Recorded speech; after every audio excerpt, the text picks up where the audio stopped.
smoke lit by a Venetian blind. The dry ice is choking my lungs, and a ZX Spectrum plays a game made of lines. An American werewolf passes my way with the glow St. Elmo's fire. Prince appears in the purple rain, watch Madonna and laugh, I bet just wanna have fun. Tom Cruise didn't need no surgery, and he never took no roids. A guy called Braven was coding a haven for a creature he called the Goids. Living in the 80s, but Grace Jones, she could break your balls. Living in the 80s, but face huggers and aliens melting the walls. Living in the 80s, Mickey Rock had a face and rumble for ace. Living in the 80s, they love the smell of napalm, especially in the morning. Debbie Harry and Videodrome, yes, VHS it was a calling. Yippee-yi-yi was a cool thing to say. Jackie would think it was all child's play. Tom Cruise didn't need no surgery, and he never took no roids. A guy called Braven was coding a haven for a creature he called the Goids. Living in the 80s, driving power boats with Miami Vice. Living in the 80s, in a red Ferrari with Magnum PI. Living in the 80s, moving cocaine up for 48 hours. Living in the 80s, MC Hammer and his weird pajamas. Living in the 80s, living in the 80s, living in the 80s.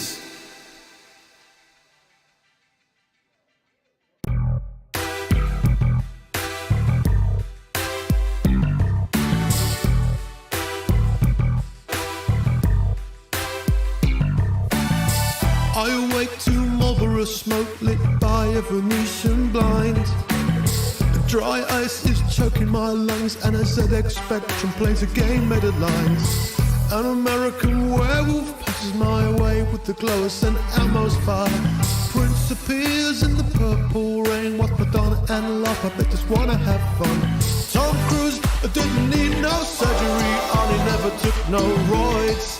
A guy called Braven was coding a haven for a creature he called the Goids. Living in the 80s, but Grace Jones, she could break your balls. Living in the 80s, but face huggers and aliens melting the walls. Living in the 80s, Mickey Rock had a face and rumble for ace. Living in the 80s, they love the smell of napalm, especially in the morning. Debbie Harry and Videodrome, yes, VHS it was a calling. Yippee-yi-yi was a cool thing to say. Jackie would think it was all child's play. Tom Cruise didn't need no surgery, and he never took no roids. A guy called Braven was coding a haven for a creature he called the Goids. Living in the 80s, driving power boats with Miami Vice. Living in the 80s, in a red Ferrari with Magnum PI. Living in the 80s, moving cocaine up for 48 hours. Living in the 80s, MC Hammer and his weird pajamas. Living in the 80s, living in the 80s, living in the 80s.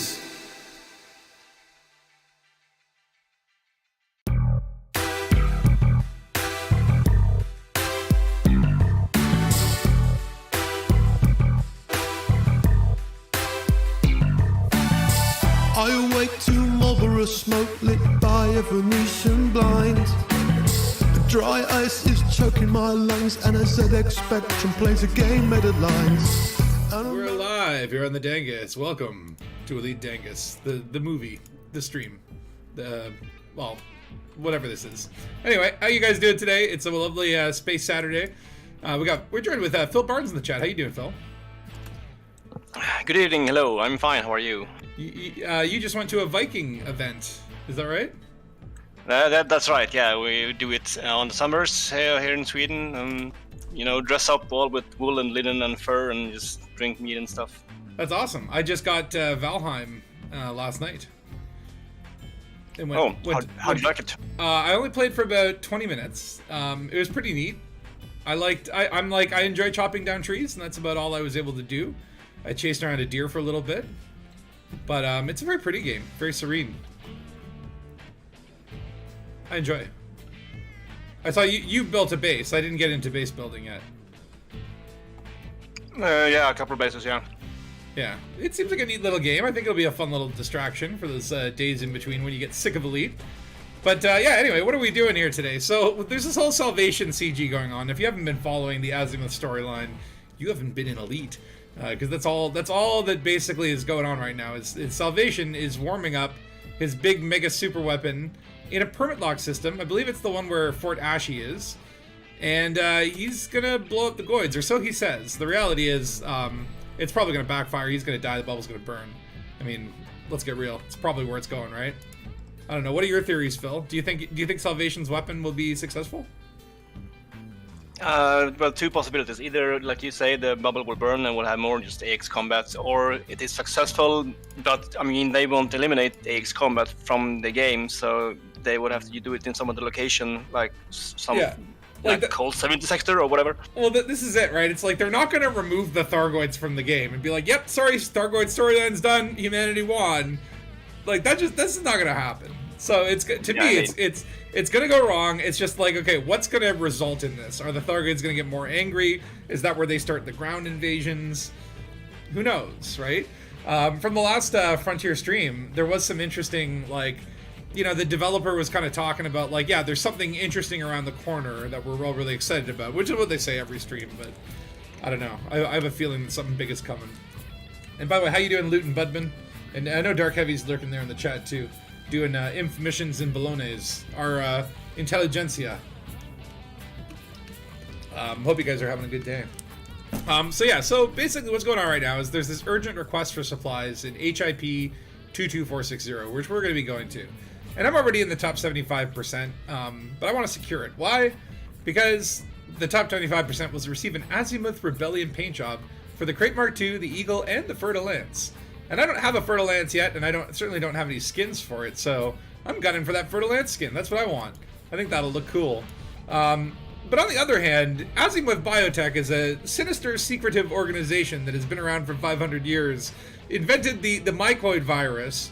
Not directly led to John Davison's death. That was something you can blame on INRA. But they certainly, were a contributor in it. And they've experimented on humans to try and get humans to connect with Thargoid technology, which leads people to think, maybe we'll get it to fly a Thargoid ship at some point. That would be cool to have a scout as a ship-launched fighter. Do you think that's possible, Phil? No, I don't really believe in any, possibilities of a Thargoid hybrid ship. We were getting into Dangus territory of speculation. Yeah, too bitter and disillusioned to believe such things, sadly. Yeah. I wish I could. But yeah, so I've jumped the Dangabus here to the Ride Ring station in Rotanev. And basically, we just want to load up on some of the stuff that the CG wants, which is advanced medicines, basic medicines, and reactive armor. And the idea is to deliver these to Salvation in advance for when things go wrong so that they have the medical supplies, obviously. Which is where we know that's going. But, at the same time, what's been interesting, who needs values, right? Paint jobs is what we want. Well, so this is the moral dilemma, right? Okay. So, I can't remember who it was. I think it was Celine Star Dragon and Psykid or whatever started this anti-Salvation quote-unquote witch hunt, right? And the purpose of that is to counter Salvation. Now, Frontier is not really giving... So, Purple, why? Well, actually, I think, Loot, this is a random HUD. I put this ship on random because it's literally, I haven't even named it. It's just called, Type 9. And it's just for hauling stuff to the Dangabus. Ooh, and I'm going to show you something interesting. I'm going to show you a technique I use to load my carrier, in case you didn't know this already. But yeah, so anyway, the point is kind of like, there's a lot of commanders out there who are like feeling duped by Salvation turning out to be Caleb Witcherly, aka the Witch, aka the head of Azimuth Biochemicals, and then recently the Taurus Mining Ventures, which was always this secretive company that was kind of helping Salvation, was revealed to be Azimuth Biochemicals, and in fact actually went through a legal name change, and now any system where they are in, Azimuth has arisen. So these like witch hunt people are basically doing like anti-BGS, trying to like kill off Salvation's faction, the Azimuth Biochemicals. And, a lot of them are probably at the CG right now trying to stop people from contributing. I know I was there last night, and there definitely were some murder hobos. I'm not sure if they were the sort of regular CG crew or if some of them were there out of roleplay purposes. I know Kevin Banana was there. I saw him in the system. I didn't get a chance to interact with the banana. I had a meta alloy for him if he wanted it.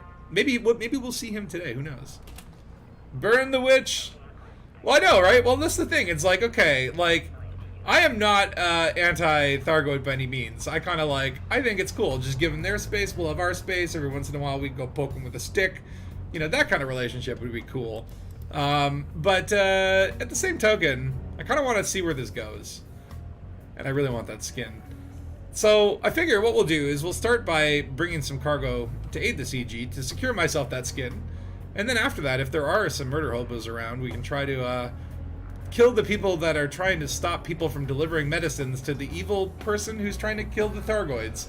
This is a very complex morality debate right now going on. Which side are you on, Phil? I am on Azimuth's side.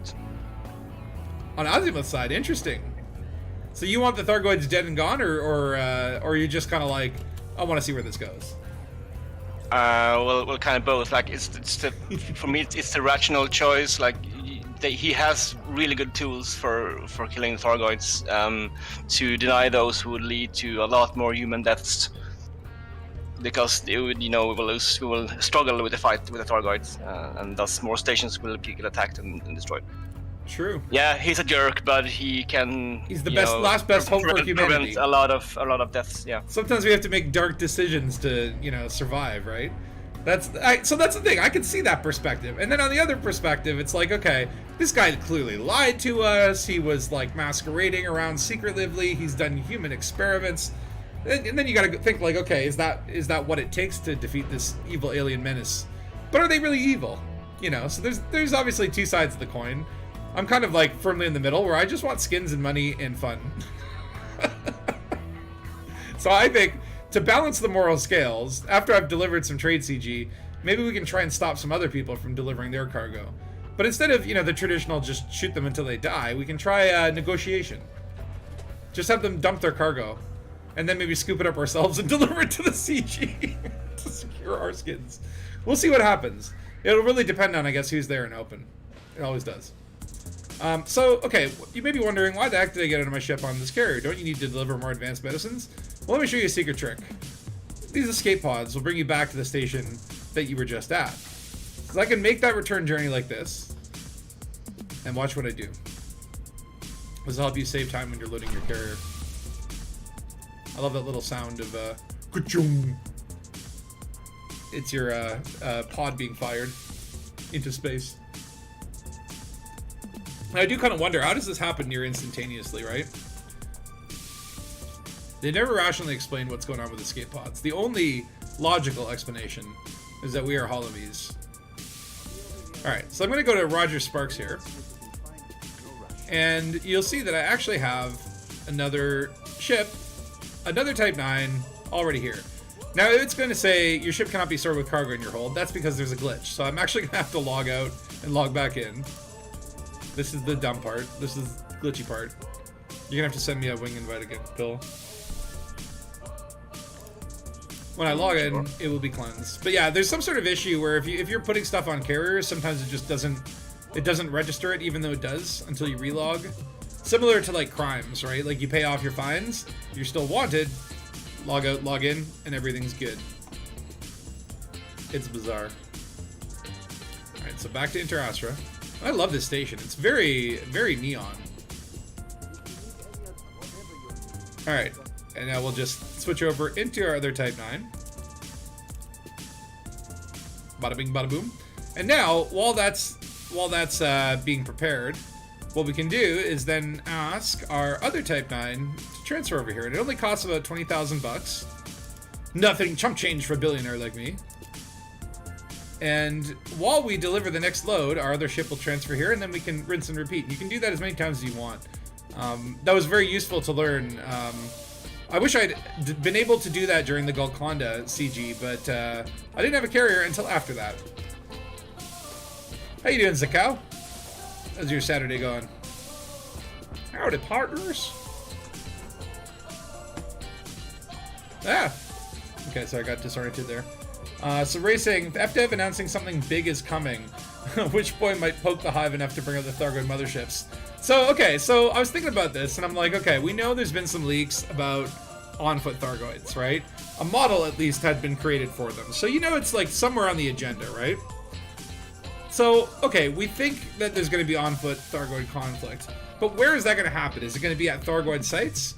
Because those don't really feel like really great FPS, you know, shoot-'em-up places. I mean, sure.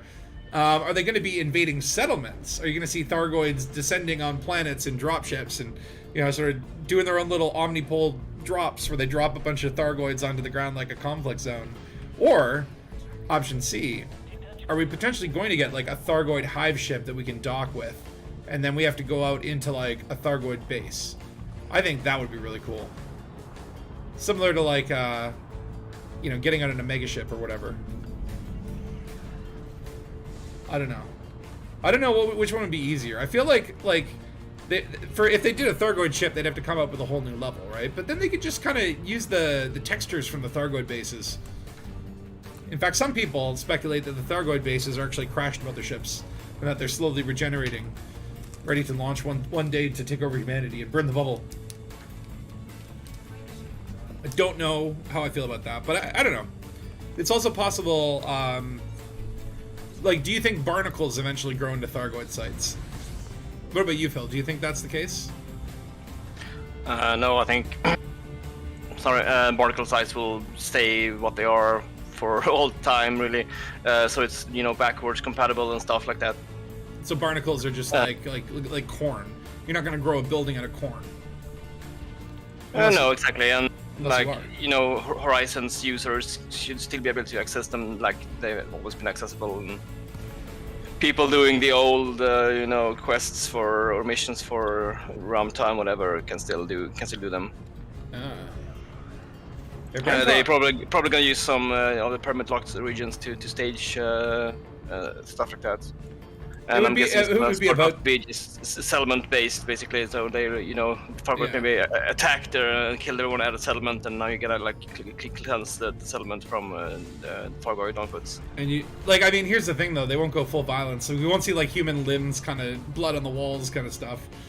I feel like they won't go that far. If they won't give us bartender stuff, although it's weird where the ratings are like, it's like, oh yeah, you can have people's mangled limbs and decapitations, but you can't have alcohol at your bar. Sometimes the censors are like that. Oh no, Zakao, sorry you're feeling under the weather?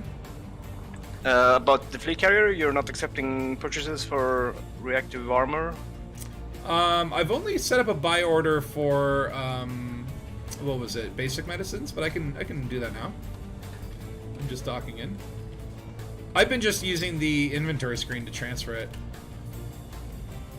Okay, so you want me to set up a buy order for reactive armor? Okay, I can do this. I know the menus now. This was so confusing at first, like the UI for this whole fleet carrier took a very long time for me to understand. And reactive armor is like at the bottom. Yeah, I think so. At the very bottom. Okay, I will trade by... How much do you have? Or do you want to sell? I'll put like 1,000. 640. Okay, I'll just put it for 1,000. It should now exist. You've been doing your COVID testing there, Zakao. You never be too sure. Or never be too careful, I mean. Although, some people are getting like tested, you know, positive or whatever, and then it's like, oh no, there's a false positive, or the other way around. Is that you, Phil, taking off? Yes. Ooh. I'm doing the escape pod trick. Alright, I'll do one more run and then oh wait, hold on, hold on. I didn't transfer my inventory. You can custom the colors on a fleet carrier now. Well, so like I've got a EDHM HUD manager thing. And so the HUD manager, you can set different HUDs for different ships. So you saw my other Type 9, that was actually set to random, so it'll just cycle through different ones. Whereas this one is set to like this blue and gold kind of thing, which is super cool. Now that does translate all the way through to the actual like carrier management screen, even the color of your night vision. Like you can actually customize each level if you want to tweak it. So it's a really, really cool third-party app. Like, it's like at this point I don't even want Frontier to attempt to put their stuff in. Wait, where's my stuff? Oh, did I not buy anything? Oh, I totally fucked it up. I made that whole journey and I forgot to buy stuff at the station. Oop. And wait, why can't I disembark high gravity? What are you talking about? I was just able to disembark 2 seconds ago. Okay, hold on. I'm menu logging again. This is weird. You meant fleet carrier. Oh, the fleet carrier itself? Well, yeah, there's you can buy skins for it. You can buy skins, and then there are like 3 fleet carrier ship kits or whatever. And those ship kits, you know, they're pretty much stock. You can only pick between the 3 of them. Okay, please let me disembark. Oh my god, this is high gravity. When did the gravity change? I'm not at a gas giant though, hold on. It's not gravity, it's I can't remember what it is, but it is some bug. I can't remember the fix for it. Alright, well I might as well just take the thing back. But you can see even the skins will affect your galaxy map, and I really like the way that this one tends to look. It just makes space look cool. Like even affects the grid lines and whatever. I really like the look of it. So EDHM, I highly endorse it. It's super cool. Alright, fine. I'm just gonna go back and pick up stuff the old-fashioned way. Because I can't apparently get out of my carrier. In my carrier. So we're getting basic medicines? Basic medicines, advanced medicines, reactive armor, whatever you want to get. I mean, is there a buy order for basic medicines? Is there what? A buy order? I can transfer to your inventory. I can only sell. I think I have reactive and basic medicines, I believe. And if not, I can set it up. I'll let me you know. double check. Let me double check. This is cool that you can actually go into your fleet carrier from anywhere, pretty much. Where is the medicines? Yeah, basic medicines. I have a buy order for 1,000. I'll put one on there for advanced medicines too. Bada boom. The cyan color looks fab. We'll try it out. Oh yeah, there's so many cool skins, and I love the fact that it doesn't just, you know, affect your ship. It actually affects all your menus, and I'm frozen right now. What's going on?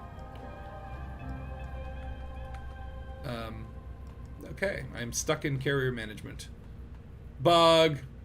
That was cool though. Like 5 NPCs jumped in at the same time. Okay, I'm actually like frozen. Oh yeah, that's happened to me too. I had to go back to main menu for that. But I'm apparently in danger. At my own fleet carrier? Dangus, why have you betrayed me? Alright, it's fine. Alright, jumping back in. Zeko asking, will it make the NPC portrait wonky? They were born wonky.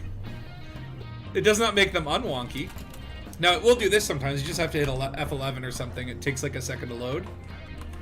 But no, I think it's worth all the little glitches that come with it. And unlike the old HUD changer, there was one before this that worked with Horizons. I'm a bit rushed for time, so if you could just drop whatever you have. Wait, I'm being pirated? What the hell? Where did he come from? What's going on? Okay, hold on. I'm about to be murdered. Who's murdering me?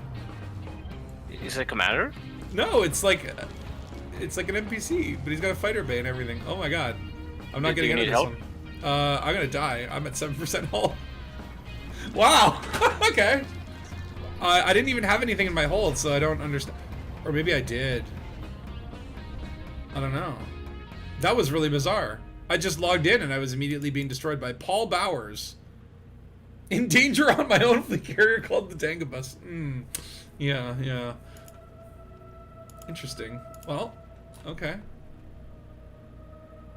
I didn't even have any cargo, so I don't know what that was about. He was just mad. All right, well, that's a rebuy. Thank you for that, Efsico.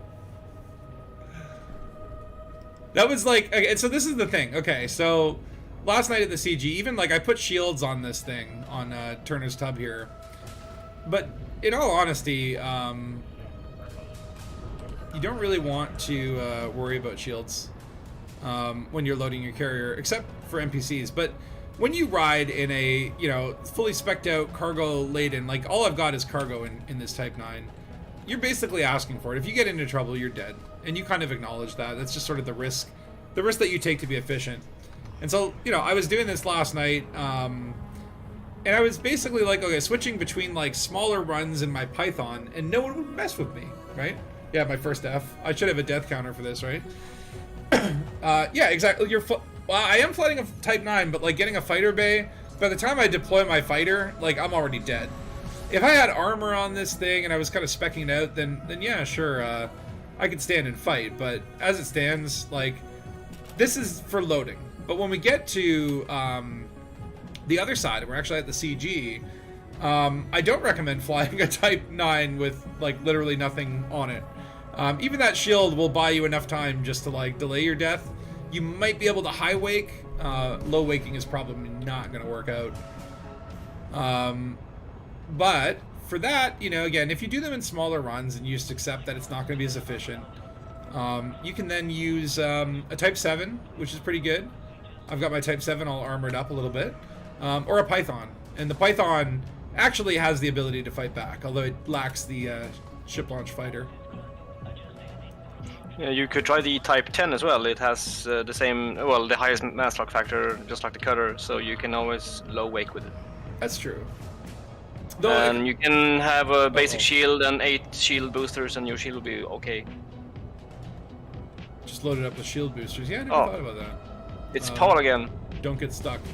Wait, where's Paul? Yeah, at the station. He is talking to me. What? Claiming he's gonna pick my bones clean. Oh, this guy's a menace. Let's get him. There he is. Oh, he's an anaconda. Oh my. I can take elite that. Anaconda. I don't know if I can do that in a Type 9. I'll take him in his cutter. Yeah, but see, that this is the kind of like, if you're flying an open at a CG in a Type 9 and someone ganks you, you can't really be mad at it. You had it coming. It's kind of like, that was your, you did not tactically set up your ship. You wanted to go for the high risk, high reward, and you got what you asked for. That's kind of how I feel about it. So I was like upset because I lost a lot of money, but at the same time, I'm like, you know what? That was on me. All right, so apparently there's only 464 advanced medicines. So I'll also get some reactive armor. Yeah, unfortunately that trick doesn't work here. But normally, yeah, normally if your carrier is not like in a weird G section. Oh, Paul Bauer's high waked. I saw that. He got scared. But yeah, it's like, you know, you could armor up your Type 9 and survive an encounter. I had just chosen to try and jam more cargo into it, and I paid the iron price, let's just say. But then the lovely part about having my carrier is I was able to then go, drop into my vulture, and just basically try and harass the people that killed me over and over and over again. Stop them from killing others.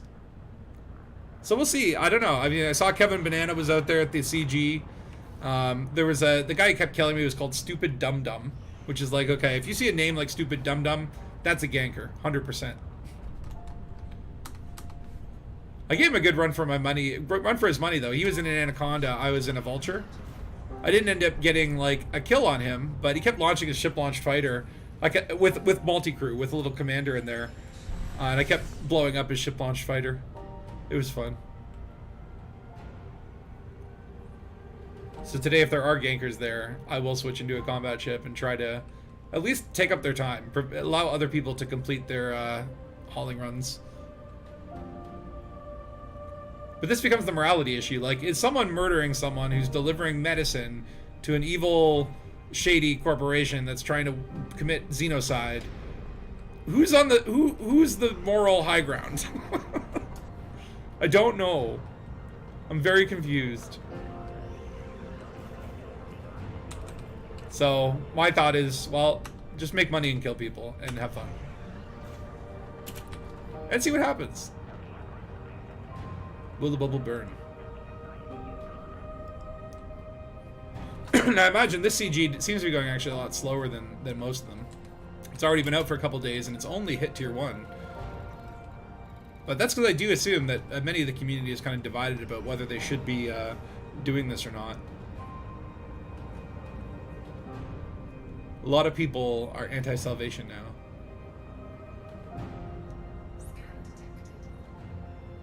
Okay, who is scanning me? Is it if it's that jerk again? Okay, I don't see anyone. All right, there we go. That's why you have shields. For those hard landings. Oh, all right. I thought Paul was here. No. I'm doing the damage to myself. I want to burn him up. The moral high ground belongs to those who are eating cheeseburgers. I agree, and I could use a cheeseburger. I haven't actually. All I had today was a sconce or a scone or whatever you call them. Yeah, I think a sconce is something you hang on the wall. All right, I'm gonna transfer this all to carrier. I feel like okay. I've got 1,200 advanced medicines, 1,000 reactive armor, and then 1,000 basic medicine. I think that's pretty good. Are you going in for another run, or do you want to? I'm gonna start jumping. Jumping the Dangabus. Let me just make sure my other Type 9 is back here. So I didn't get to do that trick, that sucks. And do I still have high gravity or what? Am I going to be able to disembark? Yes. Lovely. That's so weird how if I click on disembark, it works fine. Alright, I'm going to go up to the office and start the carrier jump. Should we play Chair Simulator?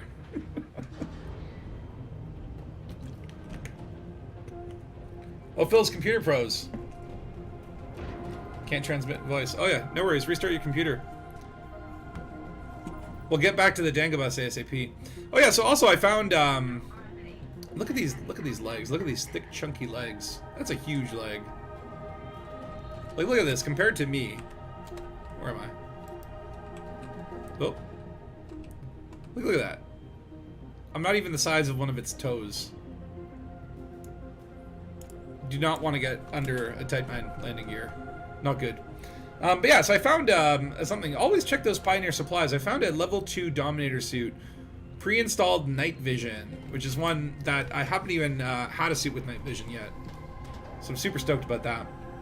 But I was doing some Arise Mine runs. And some, like, and I say this with, you know, a dash of shame. Signal source relogging at impact sites to get manufacturing instructions. And I've made a lot of progress in my grind. I saw Phil was doing it the other night, and it kind of inspired me. I'm like, you know what?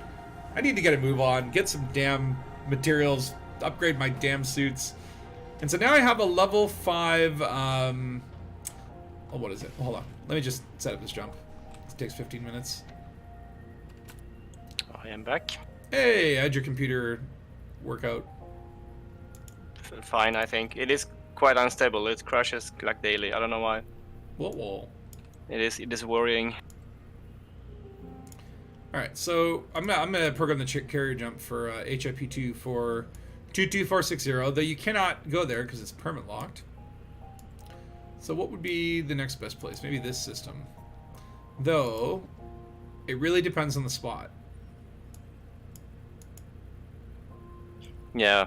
What I do is I check visited systems and see if there's anyone nearby which I have visited, because then I can expect the system map and possibly find a good spot. Yeah, I jumped into a random system and my carrier was like, 12,000 light years away, which is kind of like, that's not bad, but I don't want to do that every time. So you have to kind of be careful. Now I also heard there are more mega ships, not related to the CG, but in the area. Which is like, something's going down here, Yeah, there's one for the Alliance, one for the Federation. Federation and Empire. And there's a cargo mega ship belonging to the Alliance because they don't have, their own capital ship class. Here we go. I found a successful jump location. Lovely. Just a crash, bro. Last week you got a lightning damage? Oh my god, you have to install a new power supply. Wow, wow. Lightning damage seems like one of those rare things that, like, doesn't happen to everybody. And when it does, it's like, what do you call the lightning police? Why does this keep resetting as well? There's some weird bugs right now. Alright, we've got the jump on the way. Well, I suppose I could show you my, some of the suits I have. Let me head down to, good old Dong Fisher can show us. Oh, by the way, I also noticed this, is if you want to race someone to the end of the carrier, you just stand in the elevator, and you get magically transported to the other set of elevators. Isn't that neat? Alright, where are you, Dong? Hello, Dong. So let's see what I got here. So I've got, a level 3 Maverick suit that has Sprint, a Dominator suit that's level 2 with Night Vision, a level 3 Artemis suit with no mods, and I'm thinking about just selling that one. Because I also have a level 3 with no mods. Like, I have 2 of them. And then I've got another one with improved jump assist. And so that one, I think, will be my future exploration suit. Whereas these ones, I don't know why I have them. I'll probably sell them. Then I've got a Maverick suit, level 5 with extra backpack capabilities. So that's my sort of go-to suit. Artemis suit, level 1. This is literally just a prop suit. So I should eventually sell that. It's a holding place for cosmetics for filming purposes. Now my Dominator suit, I'm at grade 4. I could probably get that up to grade 10 in like one sort of trip. You just need those 10 pesky scoot schematics, man. Those are the ones that are the choke point here. I have just enough power regulators to do this if I wanted to. Yeah, then I got my other Maverick suit. No wait, is it the same one? With jump assist? Or no, I had an Artemis suit with jump assist, and I have a Maverick suit with jump assist. Just all these Maverick suits, all these like prop suits that are useless. And then yeah, my other Artemis suit with Quiet Footsteps at level 4. So that would be nice to get, 2 Artemis suits to 5, 2 Dominators to 5, 2 Mavericks to 5, and then kind of spec out their mods for slightly different functions. And then I just have a bunch of prop suits clogging it up. It is kind of annoying that, unless you were to filter it like that, yeah, that's maybe the best way to do it. Because sometimes you just have so many damn suits. I don't want to see my level 1 suits. These are just prop suits. It is kind of neat that they have a filter there. Why they have a filter for manufacturers here? And it's like, okay, I want to see my Manticore suits. It's so confusing. Kinetic ornaments. Oh yeah, they make guns. What is who does the... Wait a minute, hold on. I'm confused. I've overfiltered. Yeah, Takata. Do you think that kinetic armaments and Takata will eventually come up with suits?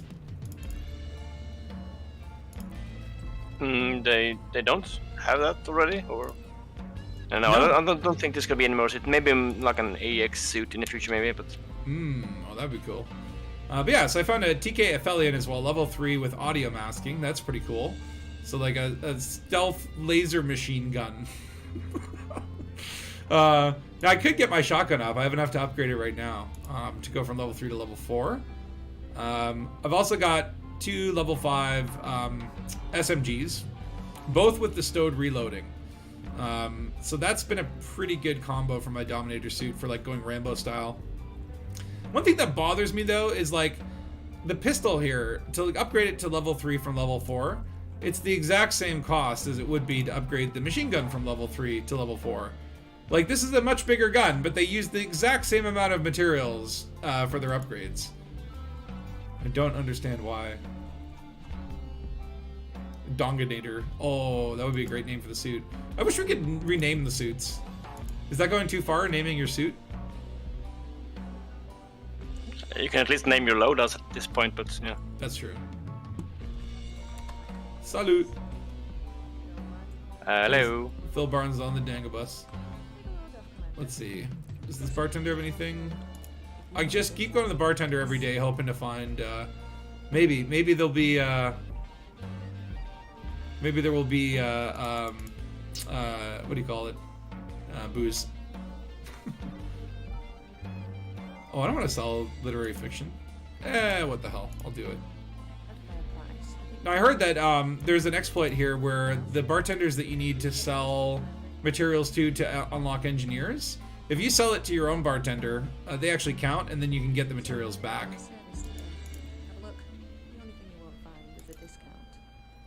Like smear campaigns. Do you need smear campaigns, by the way? Because I think I have a ton of extra. I don't need them. I've unlocked all the engineers except the colony ones. Ah. Who cares about those colony engineers?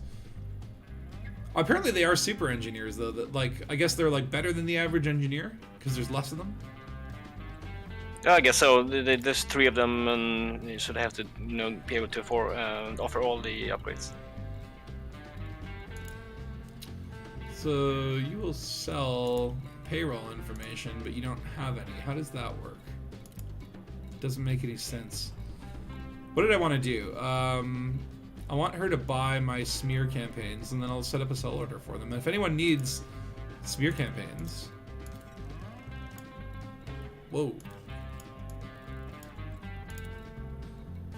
I wonder if these Odyssey materials actually count towards your, like, cosmic inventory, or whatever you call it. The carrier inventory. Let's see if that worked. Mabush! I want to sell you something. Smear campaigns. Here they are. Apparently it's illegal. So I have 6 extra.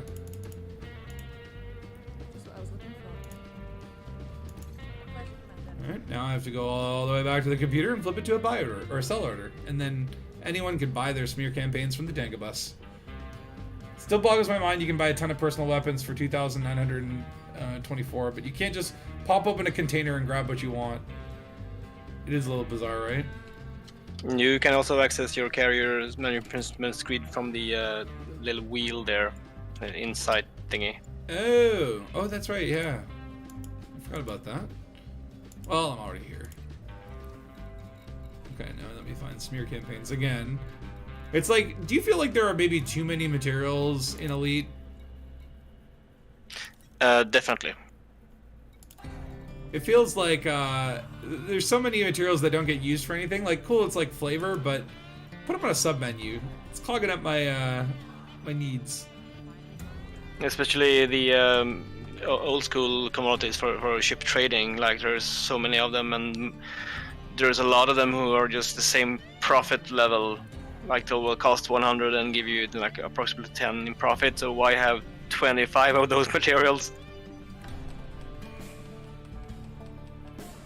I'm flashing you. Oh, I can't tell. Are you in? Did you get a party invite? I'll invite you to the team. That way, my carrier doesn't mistake you for an enemy and potentially space you. Let's get rid of all those filters. All right, so we are heading to CG and we are heading in open. So if you want to kill Spatula. By the way, I noticed this the other day. We're on EDSM. You can unlock badges, and I don't know. Do you use EDSM, Phil? Not actively. I have an account there and stuff, but I don't really. I used to use it when I was planning expeditions for my previous squadron to make like the nice maps and stuff. Right. Yeah, I found it's neat because it'll occasionally sends you a fortnightly email being like, "Hey, you just earned this badge, or you traveled this many light years." I thought that was kind of cool. And there is a bunch of badges. Like, there's a badge for like having traveled like 2 million light years, like stuff where it's like, okay, you'd have to basically navigate the galaxy like 2 times to get that one. It's pretty crazy. Like, even Commander Picard doesn't have that one yet. And there's a very rare badge for being killed by Sally. I'm like, I want to get that badge. I don't know, how do you get that? How do you make that happen? Do you hang out near a pink gas giant? I don't know, send her a forum message or something. That's such a weird message. Hi, listen, I'm looking to get you to come and destroy me. I do love it though. It's a cool idea. I know that in what was it, XCOM not XCOM 2, but the one that came before it, the Enemy Within or Enemy Unknown or whatever, there was actually a rare achievement that called like Infection or something like that. And the idea was that you had to get it by playing multiplayer with someone else that already had the achievement. And initially, only like one of the developers on that team had the achievement. And obviously they went out and played multiplayer with a couple people randomly, I guess. Then it spread and spread. And I actually have that achievement. I think that's a neat idea for an achievement. You can only get it by playing with someone that already has it. If they had that kind of system in Elite, like, you could even do that for, like, diseases. Wouldn't it be cool? Okay, I don't know. Should they add diseases to Elite? You've been infected with Thargovirus. Yeah, no, they shouldn't do that, no. Either seek out a cure, or in 2 weeks' time, your pee is going to smell funny. It's just going to be another way to troll people and make them miserable, and, you know, another way to deal with other people's...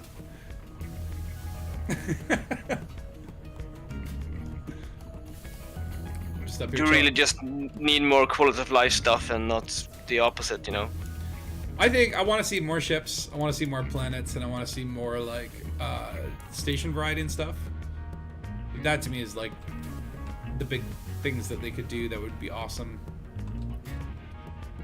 I saw the other day, actually, someone did a video of landing on what almost felt like it was landing on a water world, because the atmosphere was so thick. And you can find those occasionally, these thick blue atmospheres. But it's like, it looked amazing, right? It just made me think, like, oh, I can't wait until we get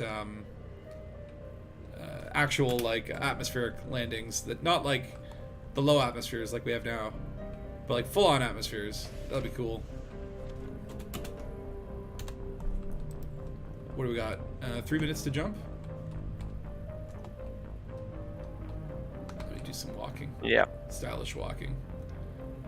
The big travel badge is 2.5 million light years, and it's called "Did I Leave the Oven On?" You think, though? It's like, yeah, how do you accomplish that? That's crazy. Can you imagine, though, if you're like 2.5 million light years out, and then you're just like, oh shit, I forgot to lock the door at home. Uh-oh, here we go. Escorted to seat. I was waiting for that. If it didn't happen, I'd be very concerned, because then, yeah, you can fall out of your carrier. Oh, that's nice. It kept me in camera mode. I love these little screens. Oh no, my L50 546 648 is off the charts. That looks like a health monitor. It's like the ship's heartbeat or something. What does this all mean?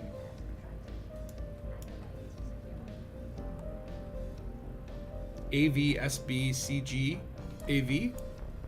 We got AV on there twice. Front AV and back AV.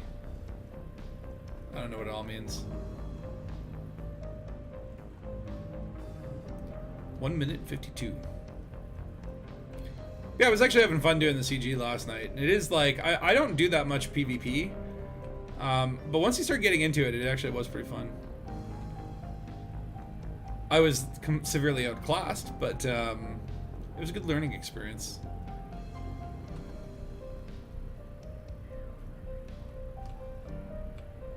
How's your chair, Phil? Is it comfy?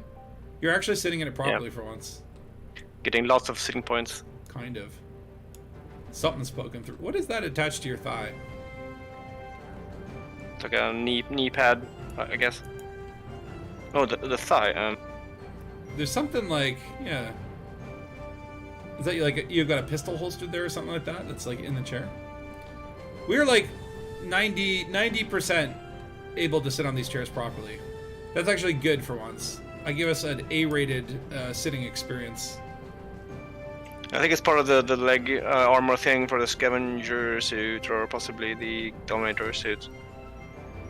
It's like a tool pouch or something. His fanny pack is sticking out, basically.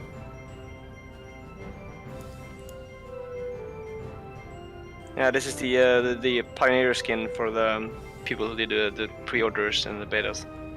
Oh. The black, orange one, yeah. That's a pretty good one. Was that for pre-order beta of like Elite or like Odyssey? For Odyssey, yeah. I think I pre-ordered that one. I should have it then. I don't think I recognize the suit though. I do find I've got some weird like suits that like even if I load them, they actually like crash. It's like when there's like glitches in your suits, in your cosmetics, you know you got some work to do as a game developer. Alright, here we go. 3D jumping. Whee! I like the lightning effects. Yeah, I agree. I think like the fleet carrier jumps are one of the coolest features they've added, and like I remember when fleet carriers were initially added, and you could only experience it from like the shaking in your hangar, and it was so lame. And it's like I'm so glad that they did this, even though you have to get out and go on the bridge to experience it. It's really cool.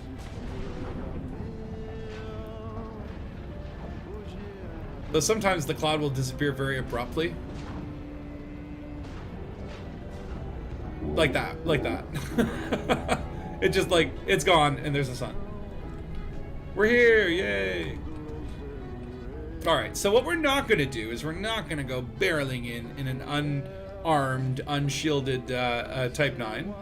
We're gonna switch out to our Type 7. No one messes with the Type 7. Ooh, I like the lighting here.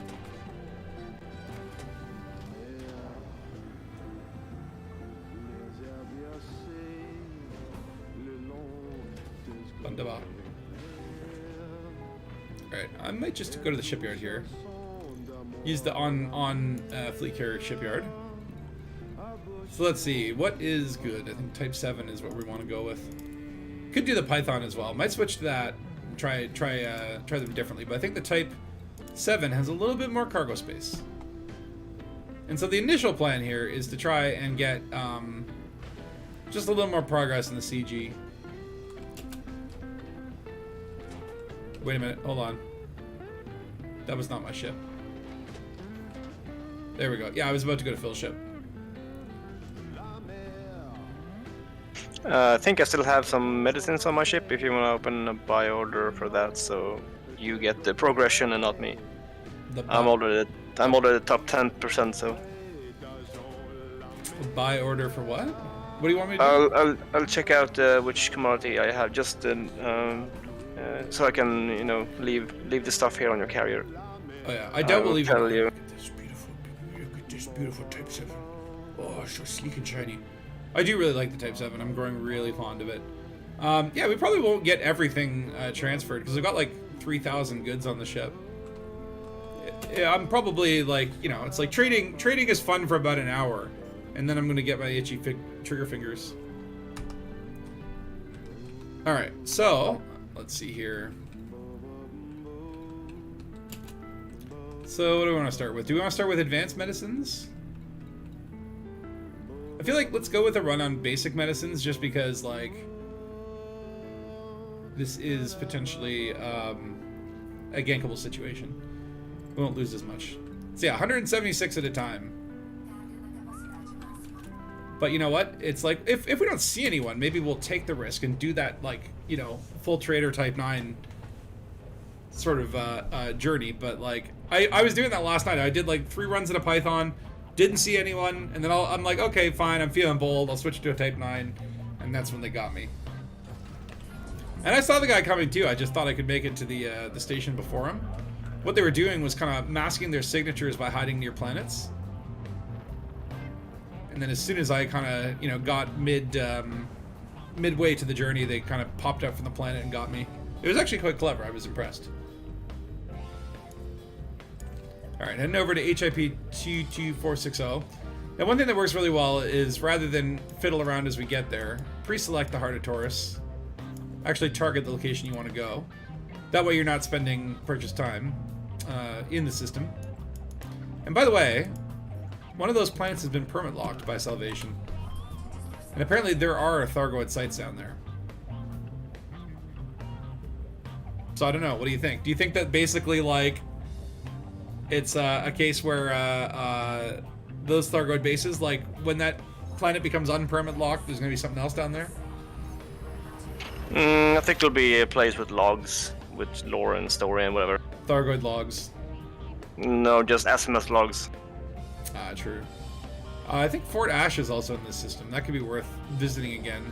I can't remember if that's the base where the Thargoid experiments were done, or if there's something else. Okay, first thing I do when I jump in is, okay, I can see contact with Phil Barnes. It looks like we are alone in this instance, at least for now. So it looks safe.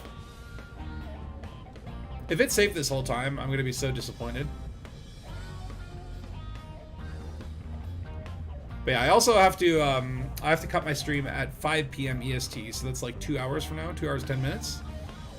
So I'm going out tonight into the bush. Well, not into the bush, just into the country suburbs. I'm going to visit some friends. We're doing a backyard sort of barbecue over the fire pit. S'mores and mosquito bites and hot dogs, marshmallows, that kind of stuff. And I am looking forward to that.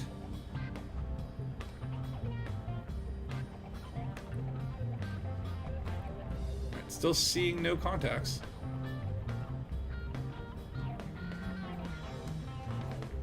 Oh. So yeah, you also have Overlook here, and as I recall, was Overlook the place where if you went there, they just started shooting you on sight? Well, I don't know. Because I remember there was something along the sort of Salvation, like the preamble, where yeah, Overlook was there, and you would go up to it, just try to see what it's all about, and it would just kill you instantly. I went to it the other day, and it turns out the Thargoids came and smashed it up. Yeah, I think it's been like that for longer than this CG. Yeah. The goop. I mean, like, I feel like I should be following this storyline very intently, as it is pretty cool. I mean, in the grand scheme of things, there have been, like, 3 big Frontier storylines. The return of the Thargoids and the whole John Jameson conspiracy. And then there's, like, the whole INRA bases and stuff like that. And this Azimuth thing is, like, another major sort of big thing. I mean, there's also maybe the Jasmina Halsey got abducted storyline from back in the day. Were you playing Elite around that time? I believe so, but I was still pretty new. Yeah, it was like the president's going on this tour. Go clear the system so that it's safe. It's like she didn't make it there. Everyone kind of knew something bad was going to happen, but then she went missing for like months and months and months, and then somehow reemerged as a insane lady talking about aliens. And this is like, I think before the Thargoid stuff. The Black Flight stuff? Was Black Flight involved? Well, Black Flight and Salvation seem to be working together. Or maybe against each other. I don't know. The Black Flight stuff was Palin involved in that? I need to brush up on my Lorepedia. There's been so much story over the years. And the problem tends to be for me that, like, everything is spaced out so far. Like, every 2 months we get another beat in the chapter of Elite lore, and so by the time a story resolves, you're kind of like, how did this start? And then it's like, yeah, now you got to read a bunch of stuff. We all know how good I am with reading. All right, we've made it here to the heart of Taurus. So I don't know, are we feeling cocky? Do we feel like we should do a Type 9 run after this? The boss isn't gonna like this. And yeah, there are people attacking each other. Oh, I see another person. Commander Rudy Ramcrowy.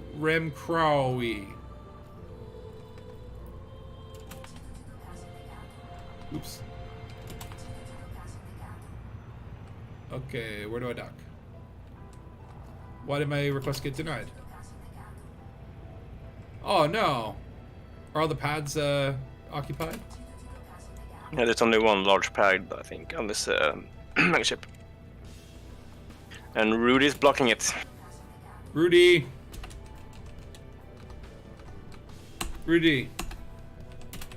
I need to dock.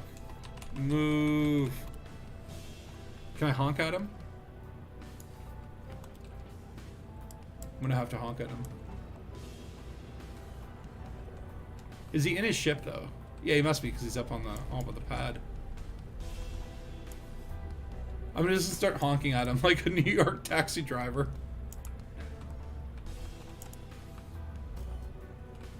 Oh, loitering, loitering, loitering. Back away.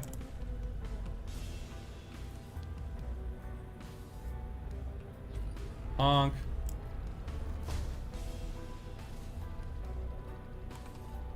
Do you get the message now, bud? It's road rage.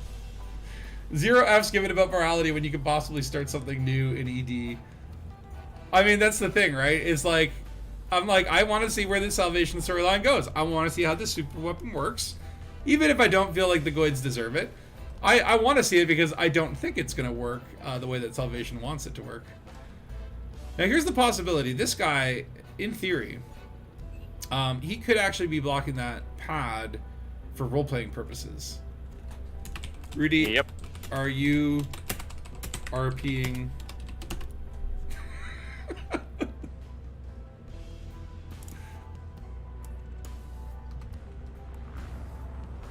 Come on. Oh, reckless flying. How dare you? That wasn't reckless. That was very premeditated. He may be from the Witch Hunters, only taking up the only large pad. It's possible. According to Inara, he has participated in this community goal right now. Okay, but I mean, so have I, right? You know, it's like I wouldn't blame him if many people are double agents, right? I have a feeling he might be AFK though. Rudy, Can we somehow? if I kill myself on him, does he get a fine? I don't think so. But could we somehow re-instance maybe? Yeah, to we could try jumping out and jumping back. That's smart. I was just gonna keep ramming him until I died. This is why I need you, Phil, to help me make not bad decisions. Oh. You should make bad decisions. It's fun. Well, we can make bad decisions if we can't get out of the instance. But let's try this first.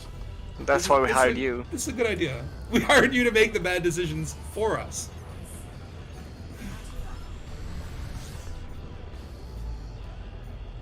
I do like when you jump into these asteroid fields and you can actually see like the little roid clusters. That's so cool.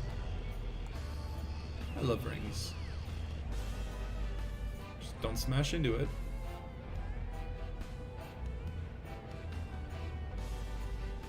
And what I love about the Type 7 over the Type 9 is just the turn speed. It's so nimble. So surprisingly nimble for essentially what is a giant space brick. Okay, so apparently I have anonymous access. Oh no, I still see Rudy.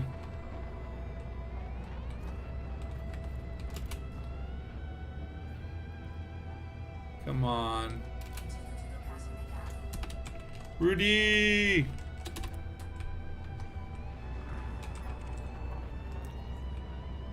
Wait, you cleared the instance along with me, right? I did, yes.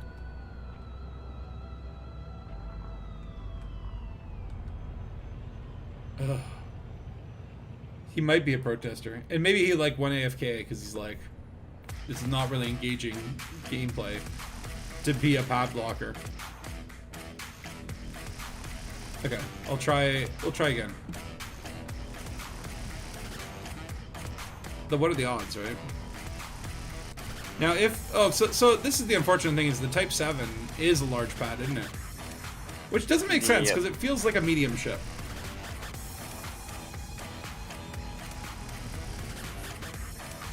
I don't know. Do you feel like they designed the Type 7 and then they're like, oops, we made it too big. It can only land on large pads? Or do you think they like intended it to be a large pad? I think they intended it. I feel like that's, I don't know. I feel like it should be a medium pad.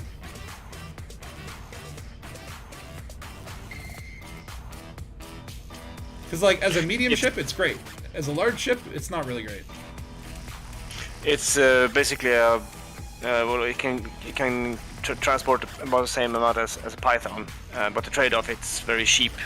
It only costs 17 million instead of like 60 million, and it's a large pad, so I think that's the trade-off there. In the weapons. You get a Python, but it's cheap and too big. Yeah, I don't think we're getting rid of this Rudy guy. Alright, there's only one thing to do.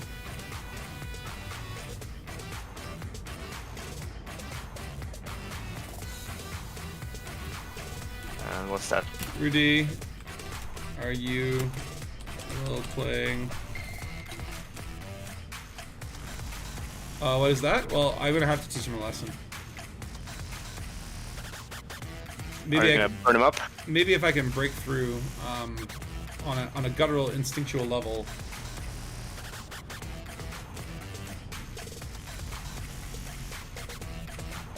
Okay, I'm just gonna get right up next to him. Man, this T7 has drift as well. Like, it's like the more I fly a T7, like, I really don't like the look of where the cockpit is placed when you're looking at it externally, but the more I fly a Type 7, the more I actually really like this ship. Alright, Rudy. You made me do this. Deploying the mines!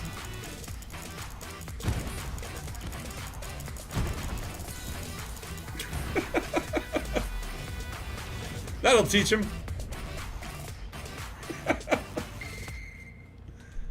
I died.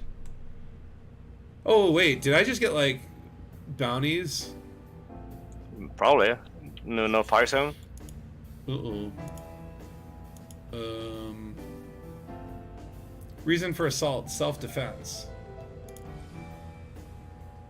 Oh no, yeah, I am going to the Pentinent. Okay, that's fine. That means my bounties are absolved. Type 7 is an explorer ship. Yeah, not bad. I think that could be possible. Yeah, indeed. That's a nice Lakon cockpit. Lots of internal space, so it can become a decent dumper and scooper. Just gotta fix the power plant to go low emissions. Okay, I'm heading back to the Dangabus, which thankfully it will tell me where I parked with a little bit of a symbol there for your own carrier. Trying to find other people's carriers before I have my own was kind of a nightmare, to be honest. It was like the Walmart parking lot kind of thing. Okay, we are not making that much progress here. Let me just make sure all my fines are paid off. Yeah. 3 jumps, that's not bad. Yeah, definitely work it up. I think like a Type 7 Explorer, you know, you're gonna have a little bit of trouble landing on some planets compared to a small ship, but I think it'd be viable. I think it'd be great for that long distance because you get all those module spots, so you can bring all the tools and gadgets that you need.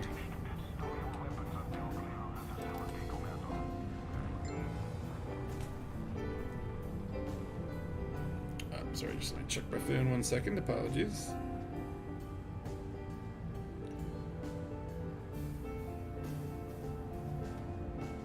Oh, they're seeing like skunks where I'm going. Shit. That could smell. If I come back smelling like a skunk, that's not going to be good.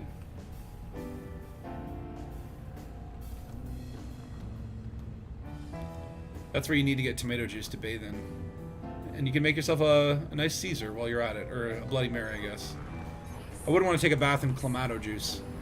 Which I was talking the other day about that. It was like, yeah, like a Caesar in Canada is basically, it's like a Bloody Mary, but instead it has Clamato juice.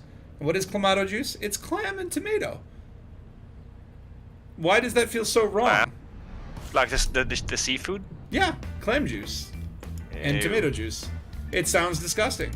However, in an alcoholic beverage, it is way better than a Bloody Mary. It's delicious.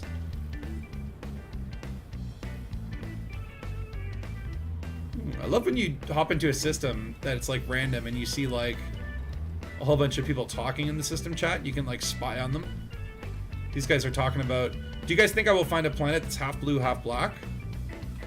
People are getting mission tip-offs here.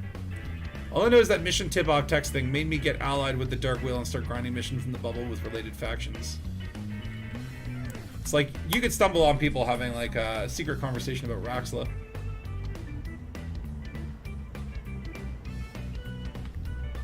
Alright, 2 more jumps. Last I checked, he was still on the pad. Well, that's why I'll switch to the Python, and then at least I'll have a medium ship. And then his pad blocking efforts will be no more of a concern.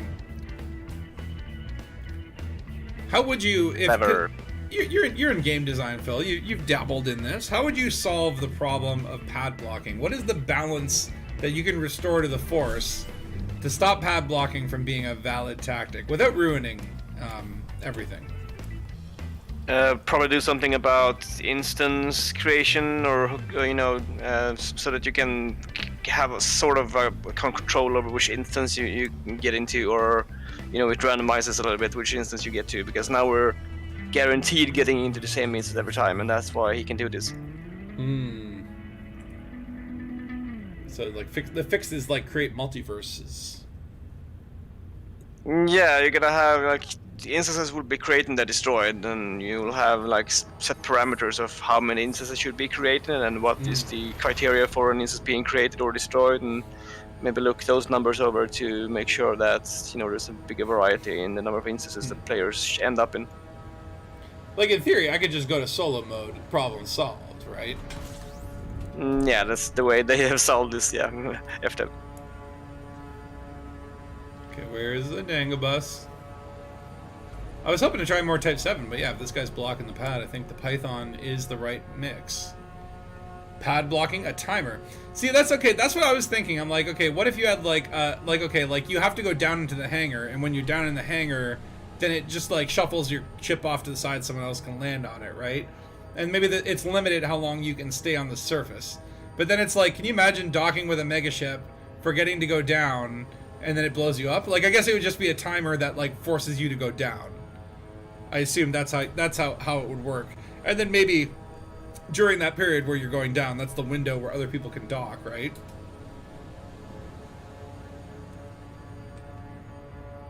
Or just like, I don't know. Just let me blow up people on the pads. I think, could you do that at any point? Or was it like, because the pad does regenerate your shield, right? Like in theory, if you had enough firepower from enough commanders at once, could you blow up someone on a pad at a station? I would. So yeah. You'd all die for it. The station would murder you, but that might be interesting to see. I know that people were, there was that Heelys for Feelies thing, which was utterly hilarious. And there was one version of those where they were inside stations, and you'd have basically like 2 fertile lances with 1 Healy beam pointed at each other, constantly regenerating each other's shields, and then you'd have a bunch of turreted multi-cannons. And they just literally would sit there shooting each other with Healy beams, which would actually be stronger than what the damage that the station was able to dish out. So they would basically sit in there, and as people would come in, their turrets would then start firing and kill people as they were docking inside of a station. I don't know if it worked for people that were docked, but it was kind of fun. You're either docking or launching, no in between. Well, I guess that's what I'm saying. Like, you'd have to go down, like, into the hangar, right? I think that's the fair compromise, is the timer doesn't blow you up on the pad. It just docks you and pulls you into the hangar, and then maybe there's, like, a reset there. Maybe that's where Phil's multiverse solution kicks in. I'm going to sell this cartographics data. If you sell cartographics data to your own carrier, do you actually get, like, bonus tax? Well, the 25% reduction should end up in the carrier bank, so Woohoo! I guess, right? Which means it's your money, yeah. It's weird, though, because, like, the carrier is, like, this little, dependent of mine that I have to keep, like, an eye on, and every once in a while it makes money for itself, right? And if I want it, I can take my cut. I think it's cool, though. But I guess, like, it would be neat if there were more ways to monetize carriers with, like, passive income. I've said this many times before, but it's just like, imagine parking in like, a system that has like mining stuff, and then just sending up mining drones, and you come back a couple days later, and hey, your carrier's made 25 million, and the maintenance was 22, and that's a 3 million profit system. That would be cool. All right. The golden Dangus shall fly. A spaceship parking inside stations and megaships. You land on a pad that transports in a big parking space for spaceships. Yeah, that's what I mean, right? It's like, yeah, it's like you think like, I don't know, they got them in like New York City where it's like you park your car and then it just like the elevator lifts up and then docks it in like a wall, just like a safety deposit box. Now the Python is much faster. I think the DH had a good idea about the, you know, you can't be on the outer pad for too long. It draws you inside, and once it draws you inside, you essentially exit the instance. Yeah. And you know you'll cease to exist in that instance, and when you want to undock, you'll be, you know, assigned an instance where you will be, you know, taken to the surface. So like the hangar is like an instanceless zone. Like once you're down, like like it pulls you down into the hangar, and then that hangar is like your own little private instance. Away from the others. Non-dimensional space, a bag of holding. You disappear into a bag of holding. You disappear into Santa's sack. Yeah, exactly. Like a D&D bag of holding. It's a TARDIS. That would actually be, I think, probably the cool one. Though it's like sometimes I do like to sit out on the surface of a pad and just get like screenshots and videos and stuff. So still, you know, give me 5 minutes. And, you know, it's like I'm not like fully against pad blockers. I think, hey man, everyone should be allowed their voice and their form of protest. It's just super annoying when it's at a CG and it's like there's only one pad. It's like I'd be impressed if like 3 of them had to get together to block 3 pads. When it's one guy, it's just like, okay, he's just gone AFK.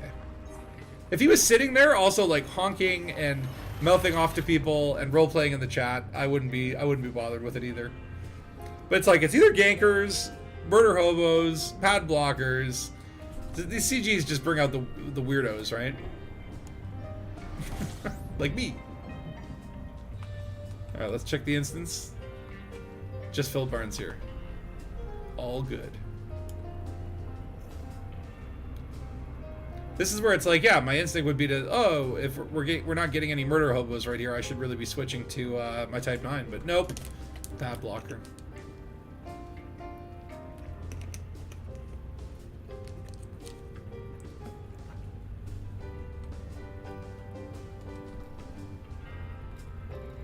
Yeah, the other thing here is Fort Ash. Oh, there's the FNS Fortitude. I don't know who does that belong to. A point of interest. I don't know if it's Federal, Imperial, or Alliance, but there are all the superpowers out here getting ready for the big show. Which, I don't know, do you think, like, the CG ends and this is next, or do you think we have a couple more weeks? Like, I don't think it makes sense for I don't know, like, is summer the best time to have, like, your big, crazy event, right? Yeah, I think this is gonna go on for more than 1 week. I also think that you don't want to do a big content drop just before the summer, because if things, you know, go wrong and bugs appear, then you gotta call in people to fix that in short notice. And your players are on vacation or trying to get some outside time. I mean, I remember life before video games when all we had to play with were sticks, and we made it work. I had a multi-cannon and a railgun stick. You just throw them at people. Then the crime and punishment system was much more elaborate back then too. Yeah, I feel like summer is a pretty bad time to be launching some new stuff. Yeah, it's like when we do our game projects at school. We like just before we have you know, a hand in for game testing, we don't add new features that late because it could just break everything. So we just you know, have a content stop where we don't allow to add more stuff to our game and just polish what we have, so nothing really breaks before we, you know, release a testable version to the teachers. That makes sense. Just too risky, yeah. You're on vacation, they're on vacation. Summer, you gotta slow down, man. So Budman, you're saying a Type 7 Explorer, 57.4 light years, without SRV or ship launch fighter. Option that at your whim. Is that with engineering? Do you have like mass manager and like the grade 5 FSD with like D-rated stuff? Is that, or is that just like completely stripped? Do you have an AMFU? AMFU? I feel like too, like even though jump range is desirable, I think like 40 to 50 in that zone, like that's still good for an exploration ship. You don't want to always be jumping. You want to, you know, or like you don't want to always be jumping like, you know, 80 light years at a time. It's nice to have that capability, especially if you're going like up the galaxy. Let's see here. Oh yeah, this guy Ramcrowd is still here. Well, that's fine. I don't need your pad anymore. I'll make my own way. Oh, way engineered. Okay. I mean, 57 is still not bad. Yeah, you could easily throw SRV there in options, and you'd still be above a 50 light year range. That's pretty good. Yeah, it's a size 5 FSD on that one, I think, so it should not suffer too much from an SRV hangar. And it cannot carry an SLF. No, the Type 7 is SLF-less. SLF-less. It's a very strangely designed ship. I feel There's like only one seat, for example, so you can't bring a turret user. Oh, right. Yeah. The hard points are all like small hard points. It has a lot of them, but they're all like class 1, aren't they? Yeah. Which is like, class 1 is kind of like, you know, it's like BB guns. You're not going to do any damage to the class 1 anything. Okay, let's sell this stuff. And just that little haul, 200 advanced medicines, that's $2.3 million profit. Not bad. Good to see you here at the Heart of Taurus, Commander. Universal Cartographics is not available. Also interesting is on these mega ships, you can't see the local bounties in the system. Alright, well, back to the Dangus, we'll do another run. I was kind of hoping there'd be more, like, people out here trying to kill me.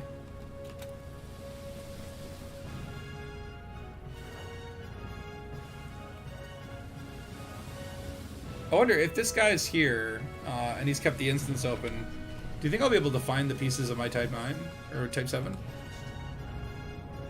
I don't. They probably just disappear after a while, right? Yeah, exactly. No, not much point using resources and memory to keep them alive. If you were coding the code that would remove space debris, would you call it like Kessler syndrome execute? I don't know what that is, but no. Kessler syndrome or whatever is like the whole idea that like there's enough satellites that we've got up there, and eventually they're all going to smash into each other. And at one point, there'll be so much debris covering planet Earth that we won't be able to launch new rockets because they'll be like going through a band of like old satellite junk, right? So it's like that's why you have to like deorbit your satellites and shit. Otherwise, like you'll create this like cloud of satellites that will prevent you from, you know, launching new rockets, and then we're stuck on this planet. Then we have to nuke space. Pretty much. That'd be cool. That would be a cool movie plot. It's like, yeah, we've got Kessler syndrome, and we need to basically nuke the atmosphere. We have to blow up space. And instead of nuke it from orbit, it's nuke orbit. Nuke orbit. We need to nuke orbit. That would be an interesting solution to like the Kessler syndrome. Is just well, we got to blow it up. If it's really really small bits, it'll be fine. What up, Thudbucker? How you doing? Way engineered, yeah. 2 AMFUs. Oh, that's good. Yeah, I think you need the 1 AMFU to repair the other AMFU if that ever gets damaged. That's the big secret that most explorers don't want you to know. Just bring 2 AMFUs. The Type 7 has a lot of optional slots. It's actually not really nice. I use it effectively for passenger and evacuations and stuff because it's got so many like 5, 6, and 5 size 5s. Yep. So it's a pretty decent like multi-purpose ship apart from mining, which it can't really do. It's like, I would think of it's a space Winnebago, right? And it's like you can have everything that you need in it and some extra room for doubles and whatever. Versus, like, you know, if you're going out there in a hauler, yeah, you can get that great jump range, but you're not going to get... You have to pretty much say, okay, like, I have to make a choice. Do I want an SRV or do I want an AMFU? With a Type 7, you can have it all. Everything you need for exploration. Even, you could put some mining shit on it. If all else fails, get a bigger gun. Well, that is wise advice. Type 7, though, that's the weak part. It's not real good with its guns.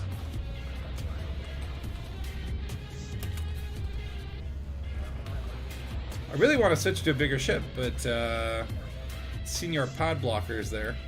That's the worst form of protest. I have to admit, I've done Beluga slot blocking in my day, and that's at least funny.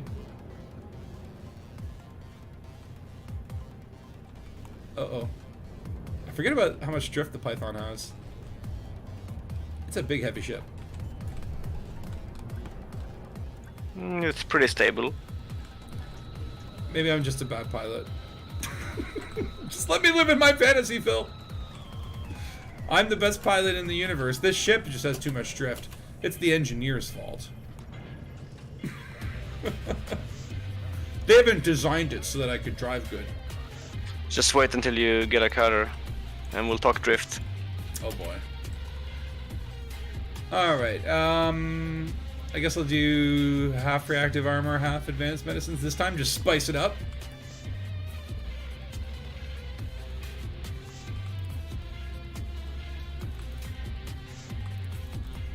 But you should get a cutter one day. They are amazing.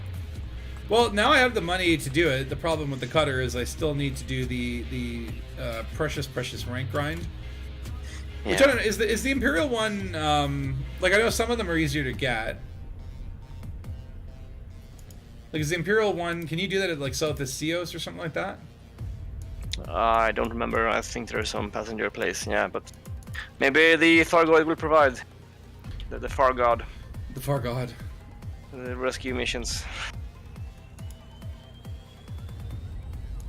Oh wow, Dark Heavy's literally been just like doing BGS this whole time. I noticed in Bologna, his Dangus is like 40%. We took a big hit. I think there were some miscreants there working against us. Not sure if it was like some secretive faction trying to send a message. It was Salvation. Maybe it was Salvation. Well, once I have his skin, I mean, like, here's the thing where I'm like, I want this skin mainly for like, you know, it's for filmmaking purposes. That's how I'm justifying it. It's kind of like, yes, I will work with the terrible, secretive, evil organization, or potentially evil. Let's just allegedly evil. Let's be reasonable here. You know, just to get a skin. Oh, and you get all three, I guess. Yeah. Well, that's why I'm like, okay, so this is my plan, is I don't have a Fer-de-Lance, I've never flown a Fer-de-Lance, I would like to get a Fer-de-Lance. And, I do not know what the skin looks like on a Fer-de-Lance, because I've only seen an example for, what it looks like on a crate. But, hey man, it'll be nice to have a nice, Fer-de-Lance skin. The last one was the Eagle, right? Yeah, the Eagle, the Crate Mark II, and the, Fer-de-Lance. That's an odd choice, really, you know, low-end, small ship. I know, like, but who flies an Eagle? Maybe I'll take the opportunity and make an Eagle. I have an Eagle. It's used solely for frame shift farming, wake farming.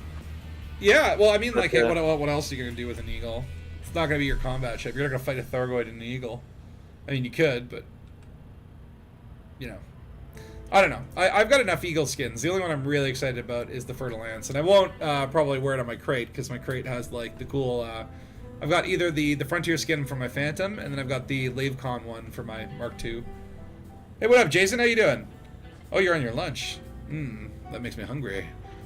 How goes Elite Dangus? It's going well, man.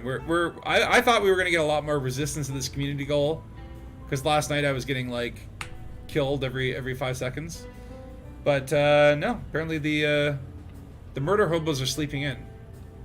Except for this Mortis Dreadheart. The NPCs are actually still trying to kill me. As they do. We're getting some peaceful resistance from some pad blockers. Mm-hmm. Yeah, someone's blocking one of the large pads on the heart of the Taurus. Making it impossible to land here. And anything like a Type 7 or a Type 9. Otherwise, I'd be doing like really efficient runs and just carting over 900 at a time. Oh, here we go. I'm gonna submit to this. You know what? I'm feeling saucy. Even though this guy is just an NPC. I'm gonna shoot you. What is he flying, a mamba? Oh, you poor dear. I do still need, I am not triple elite. I do still need to get my combat rank up there, so why not? Come here, little pretty. What have I got on this? Frag cannons? Do you use frag cannons? I like frag cannons. Me? Yeah. I used to have a Frag Mamba way back in time. I now have a Frag Alliance Challenger because it has 7 hard points and they're all frags. It's a nice and fun weapon, but I haven't flown it a lot lately. I don't understand why the NPCs really like to boop you when it's not really in their best interests. There we go, 65%.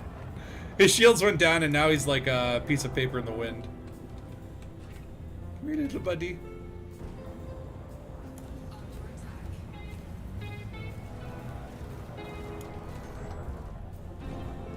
He did get my shields down though. Clever bastard. Do you really think you will win?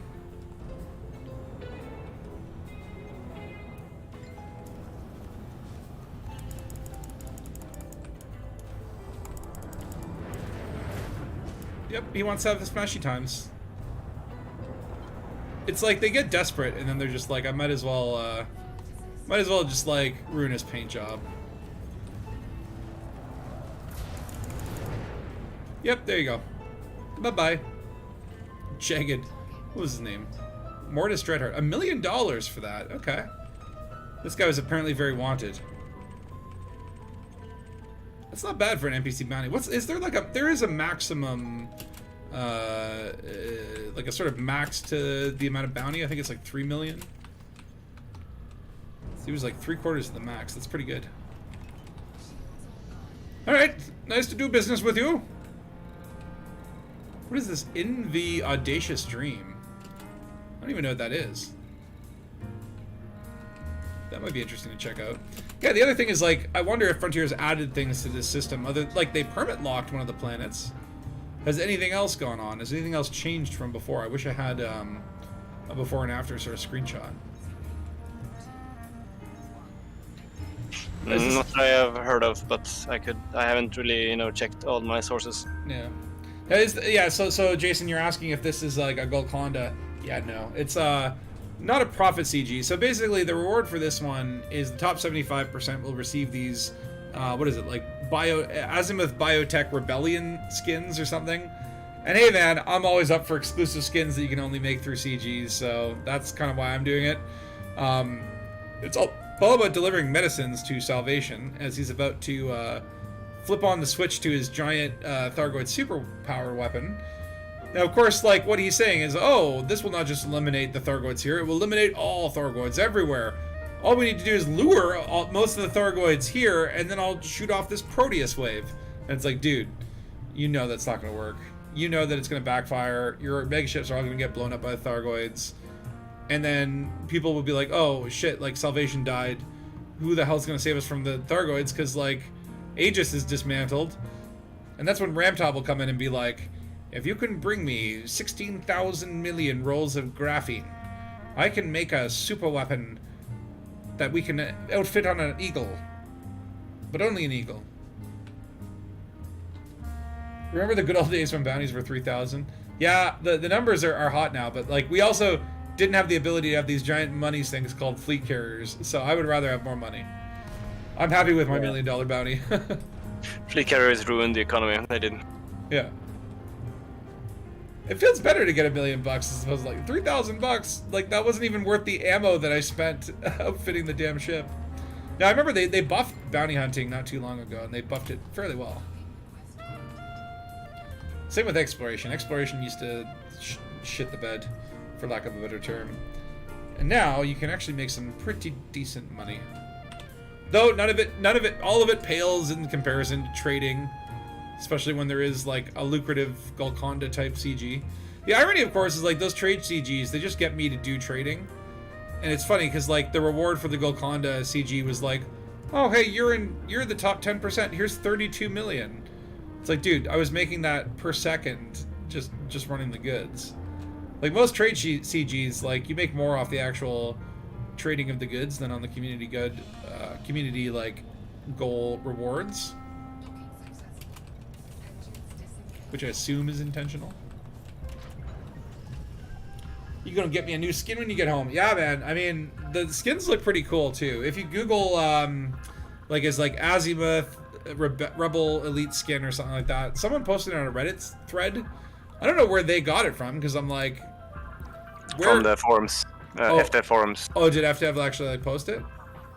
Yeah. Well, I guess they posted it, but I didn't see a picture of like the other ships, so we only know what the crate looks like.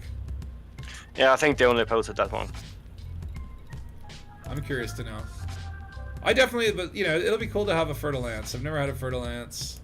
It looks like a really fun ship to fly. It looks like the, you know, if you want to get into PvP, Fer-de-Lance seems like the way to go.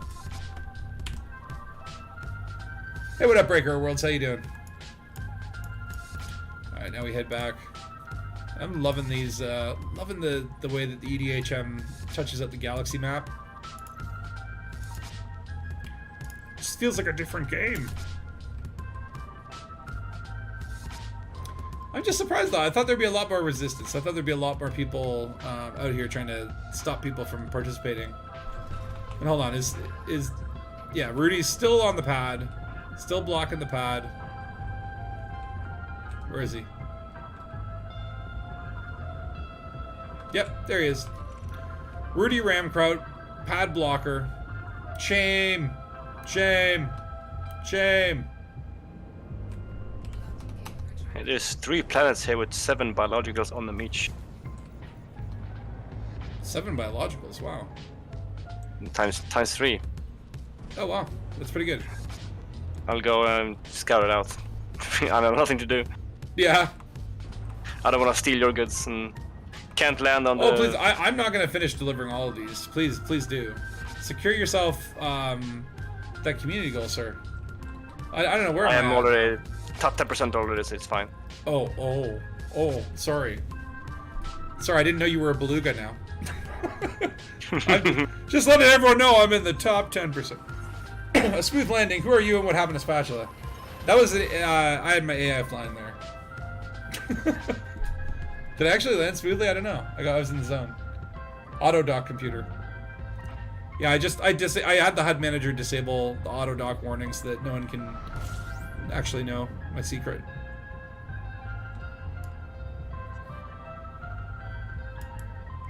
My dockings do range. It is weird where sometimes I'll do like a perfect landing and then 5 seconds after I will scrape by the docking bay and just smash into the buildings.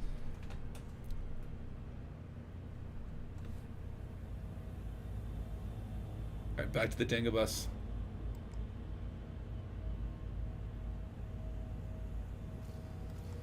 Now this place is actually not that far from Bologna's. We are essentially within 1 fleet carrier jump of Bologna's. So it's interesting that we've got all this stuff happening on this end of space. I do worry though, where it's like, you know, if they start doing like, yeah, the Thargoids are truly invading the bubble, they're appearing at ground settlements, like will we be in the way? Or are we off to the side enough? Because we are right at the edge of the bubble. But I don't know. Is anywhere safe? Probably not. And yes, look at my beautiful, beautiful Dangabus. Isn't it beautiful? I love this paint job. It's so terrible.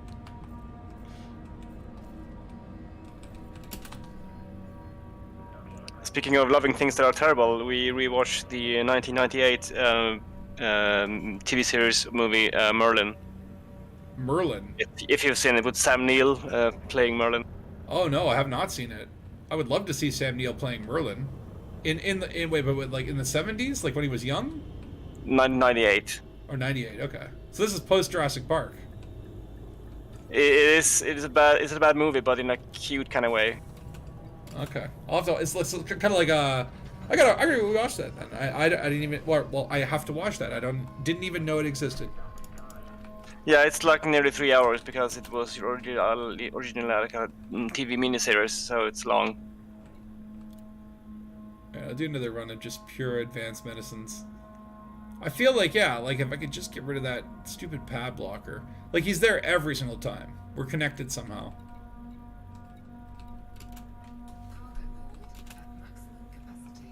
If there was only someone to lure him off the pad, but he's probably AFK. You love the auto dock for landing a condo while exploring. It will sometimes cheat for you. That's true. They do, it's pretty much a critical thing for a large ship when you're landing on planets. If they'll let me know if you are exploring those planets, let me know if there's any cool atmospheres. I'll come check it out too. I realized it didn't have a detailed surface scanner on his ship, so I can't do it. Oh no. Well, you Trade can. You just better. don't know where you're going. Yeah, exactly. Yeah, that's one of those things where it's like I always keep a detailed surface scanner because you just never know. You never know what you're gonna find out there. Even in the bubble, there's still some interesting locations. I'll go down to the surface anyway and see what I can see. Look for cool screenshot areas. So like I got all these screenshots from my journey to Hellport. I should probably do like a slideshow. I should do like a vacation slideshow. But yeah, like I'm gonna enter some of them into stellar screenshots. I don't think there's a date on how old the screenshots have to be. I've never gotten into the stellar screenshots frontier thing. I've never submitted anything for it. That's why. But I want to get my. I don't know. Do you get? I think you get like some sort of reward for that, right? Yeah, it's a unique paint job for the Asp Explorer, I think. I'm down. I like that.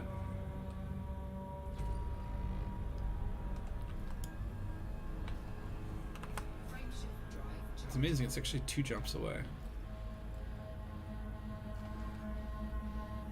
Yeah. Take a heat sink. Oh yeah, but yeah. So this week I'm heading up into the north of Canada for like only 3 days or whatever. But I'm gonna be heading up into like Deerfly County, about 5 hours, 6 hours north, if you were driving. Which I'm looking forward to. It'd be nice to get out in the bush, explore a real atmospheric world. Anyone have any plans? I know, happy 4th of July for any American folks out there, and happy Canada Day for those who are in Canada. That was yesterday. I don't know what Europeans do around this time of year. Happy every day of the year to you, precious Europeans. Are there any holidays in Sweden around this time? We just kind of had that June is the like month for Sweden, where the 6th of July is the national day, and around 25th is Midsummer's Eve. Okay. So that's kind of like the big thing for Sweden holidays. July is not really holidays, just kind of everyone's on vacation and traveling or something, going to the beach and stuff. It's a good time to do that. I'll be working a lot. I like going to the beach in winter. It's much less crowded. I don't know why.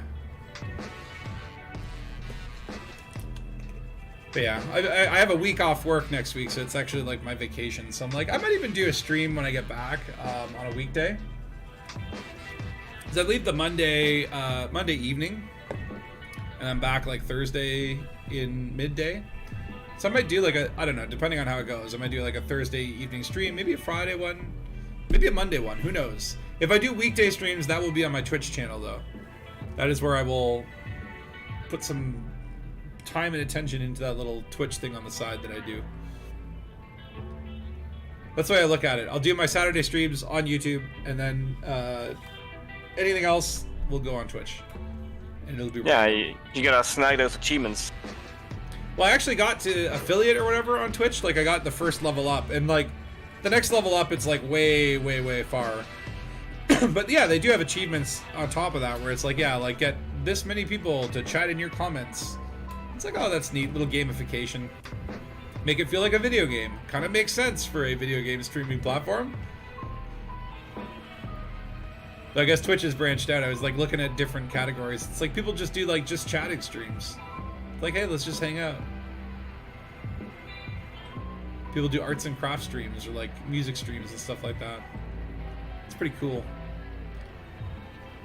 Since I've been actually like streaming on the platform, I've been checking out just like random stuff on it. And it's like I never really went on Twitch that much. And it's like it's something that I can even like to throw on in the background. You know, I'm doing the dishes or something. Oh, let's just no one I know is streaming. Let's throw on something random. See what it's like.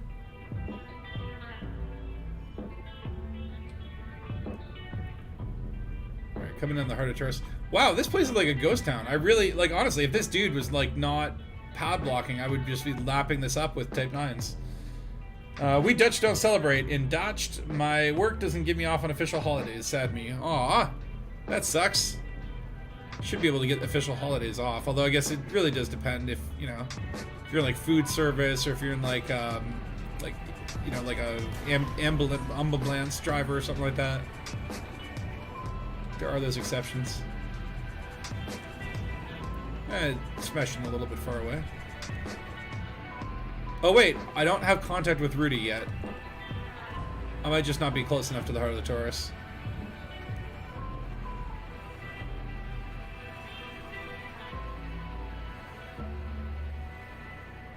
What's cool too is the heart of the Taurus. You can actually, it's got an interior.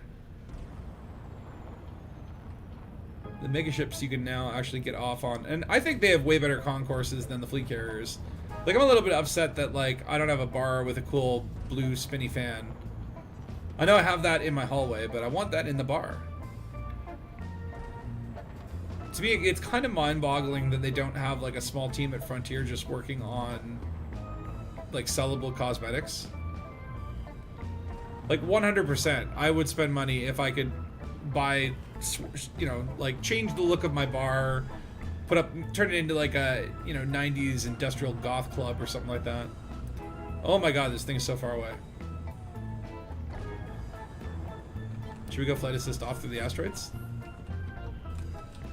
Let's do it. At least make it entertaining. This is only, I'm only doing this because I am a professional. Do not try this at home in your own ships. Going flight assist off in the asteroid can be very dangerous for your health.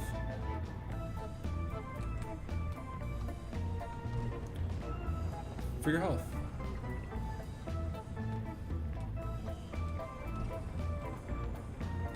I don't know if the Python is also the greatest ship to be doing this in because of the amount of drift that it has, but let's give it a try. Whee! This is like doing a CG in challenge mode. You see more fleet carrier and customization in our futures. Well, I feel like that, like they would make good money off of that. And it's like, I'm surprised that there hasn't, like, fleet carriers launched in, was it November, December, something like that. Like it's been a while now, and there isn't really, like, yeah, you can get like the fleet carrier ship kits, and those are actually pretty damn expensive. But there's no way to customize the interiors. Like, there are 3 default options, but I don't think you pay for them. Whee!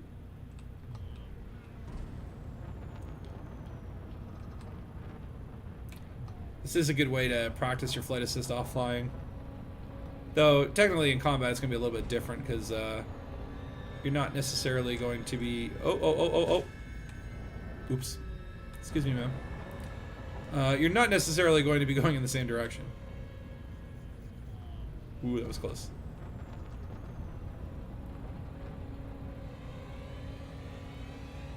Whee!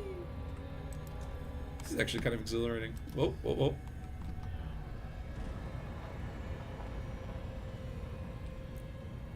Yeah, I think I do more flight assist off if I was using a stick, but with the mouse it's not okay. I agree. I feel like if I did get like a joystick, I would enjoy this a lot more. Oh my god! Oh! Okay, that was just a ding.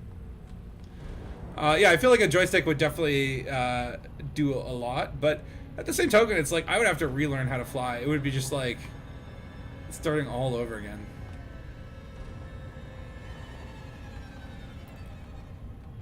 But maybe that's not a bad thing. You know, it's like after playing this game for however long, it would be nice to kind of be like a newbie again. I keep thinking about that. I'm like, I would love to start Elite from the very beginning.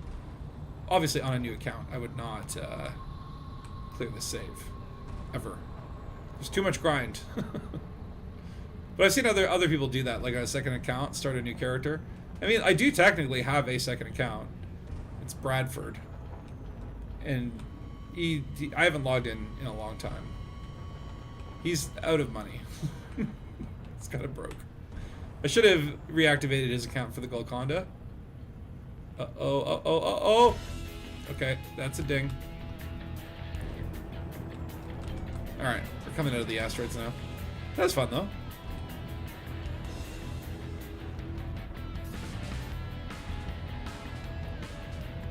Yeah, this dropped me out so far. Ooh, and I have anonymous access. Is that going to be a problem? Uh-oh. If you have no notoriety, it should be fine. No, it's just fines. Yeah, I dare not. Phew. I dare not do it because I have notoriety, which means I will not be able to clear the fine. Well, how much notoriety do you have? Just 2 now, but I used to have 10. Oh. Because I was doing Arise Mine or, you know, Odyssey missions. At 10, do they not start sending friggin' assassins after you or something? You get like 10 notoriety, it's like the best bounty hunters of the galaxy start chasing you down? No, they don't really. Oh. So there's really no consequence other than you just can't pay it off. I think so. It's if you spend too long in one system killing ships, then they will send the super cups. Oh, that's right. And I think that has something to do with notoriety. I'm not sure. Yeah, Lute's saying, you learned to fly with a HOTAS, it took you less than a day, and you'll never fly without. Yeah, I feel like, I agree. I think, like, the other thing that, for me, is, like, the big pain in the ass is the space consideration of having a full HOTAS set up. Now, I'm like, if you were to combine, you know, like, and obviously this would be Horizons, like, Elite VR with a HOTAS, like, that is full immersion. And yeah, I would find it probably very hard to go back after trying it. That's another reason why I don't, because then it's like, am I gonna have to set up the joystick every single time? I played with the HOCAS for a while, and I did enjoy it, but it was What's a bad a HOCAS? So it's a stick and a keyboard. Oh. Instead of a stick and throttle, so you have still a keyboard in your left hand. Because I want to have all the commands and a lot of buttons to be able to use to give commands. I kind of feel like it's like, yeah, that not going all the way. It's like you're not getting the full effect of the immersion, right? I'm fine without the immersion, but just for the flight assist off, then the mouse is not really a good choice. But yeah, my stick broke down because it was a bad, cheap stick, so that's why I had to go back to mouse and keyboard. But it was fun. It was different. All right, let's see how this works out. Close enough. Okay, that was pretty good. I call that the reverse pinata landing. Okay, I need to pay off this fine. Why you do this? Why you do this, police? Polizia. Oh, Azimuth. I mean, I do want to have a fine by Azimuth, because, you know, it's like, if things don't go their way, they might not exist as a faction in the game in a few months. It would be nice to have a souvenir fine from them that I never pay off. What am I doing? Selling. Advanced medicines.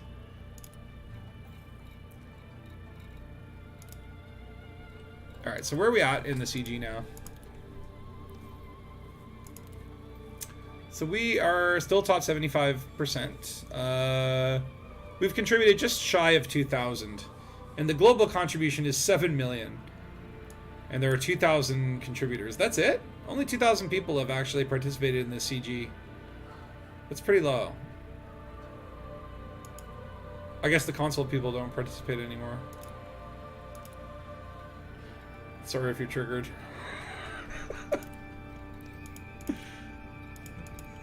Alright, well I'm thinking I might do a quick bio break. I might just actually disembark into the heart of the Taurus for a second.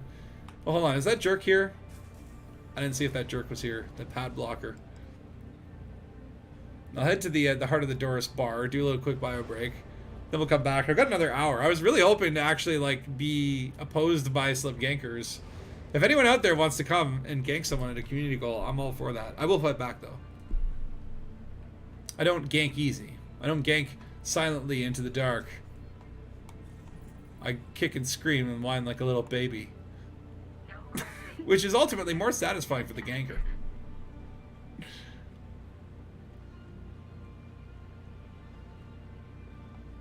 It's sad though, you know? It's like, sometimes when you want to encounter players in a CG and then you can't find them, and when you don't want to encounter them, they're all over the place. But last night I was coming in and it was like 7 or 8 hollow dots in the system at any given time. That's where you just hope that you kind of get mixed up in the crowd.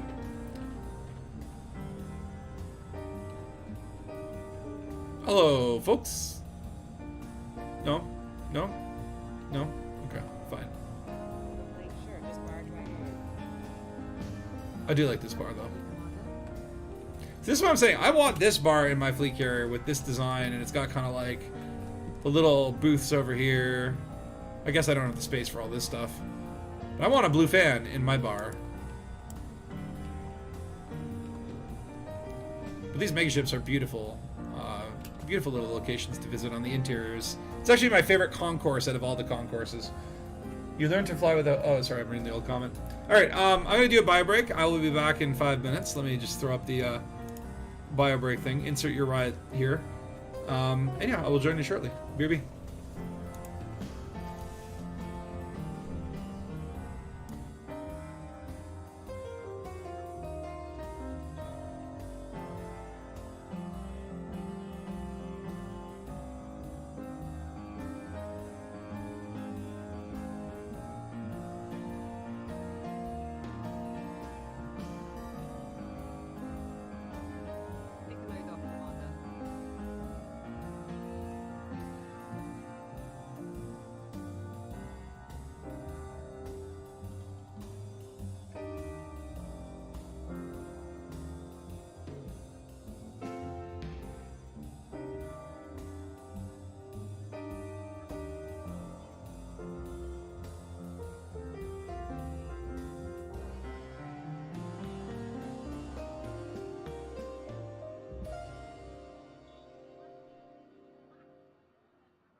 Can I help you, Commander?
Looking for something, Commander?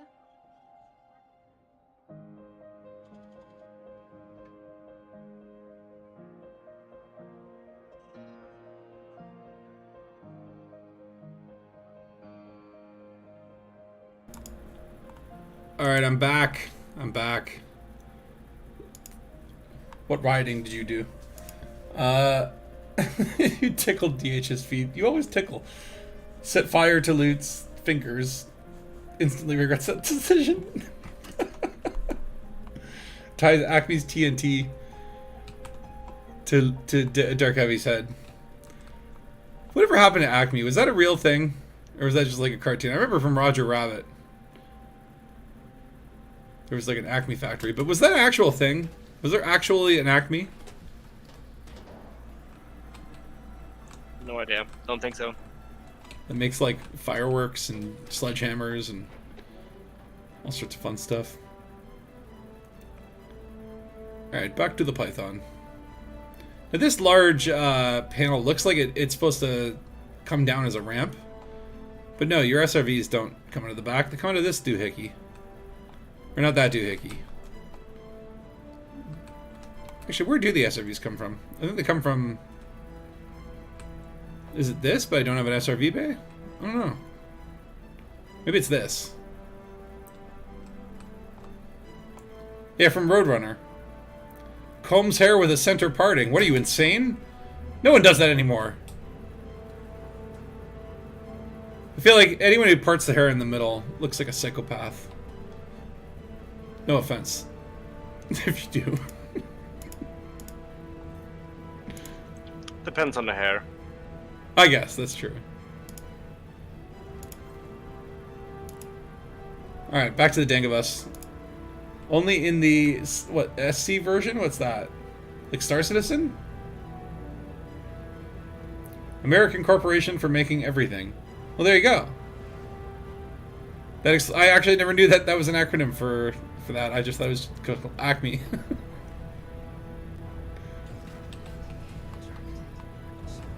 Alright, I'll do a few more runs. I was hoping, again, more people would be opposing me. Not in the padlocky way. Hold on, wait. I don't have contact with Rudy now. He might have logged off. The time might be now to try the Type 9 runs. I think it is. I'm going to regret this, because here I am talking about, like, oh, I wish I was being encountered by gankers.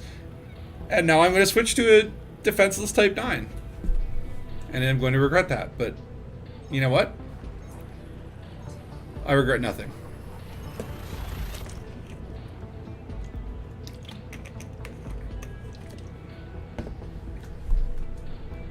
But yeah, this will be interesting. Like, the other thing about these CGs with Salvation involved is, in the past, you get like, yeah, I'm an open. Always an open. You gotta keep it an open. I was, like, even last night when I was doing the CG and I was getting ganked, and it was like, okay, should I switch to private mode and actually accomplish this? Or do I just, you know, switch to a Type 7 or a Python, at least have a competitive advantage? And I chose the latter, and then I actually ended up getting into a Vulture and chasing down some of the gankers that were killing me. There's this one guy in an Anaconda, and he had a multi-crew fighter in with him as well. And I was basically, I kept getting him to interdict me and kind of try to waste his time. I didn't end up killing the Anaconda, but I did get his shields down to 60%, and I kept killing his ship-launched fighter, and his, like, multi-crew guy was, like, not happy. Which made me happy. Sometimes you can't beat the gankers, but you can certainly take up their time and effort. And he was trying to interdict other people. I would wait and then jump in on their wake source and then start pecking away at him while he's trying to get a gank. It was fun little emergent gameplay. I mean, player combat is so different from NPCs. Engineering really, and you know, the guy had power play weapons and stuff like that. I don't even know what they did. He was shooting like little yellow multi-cannon rounds at me or something like that.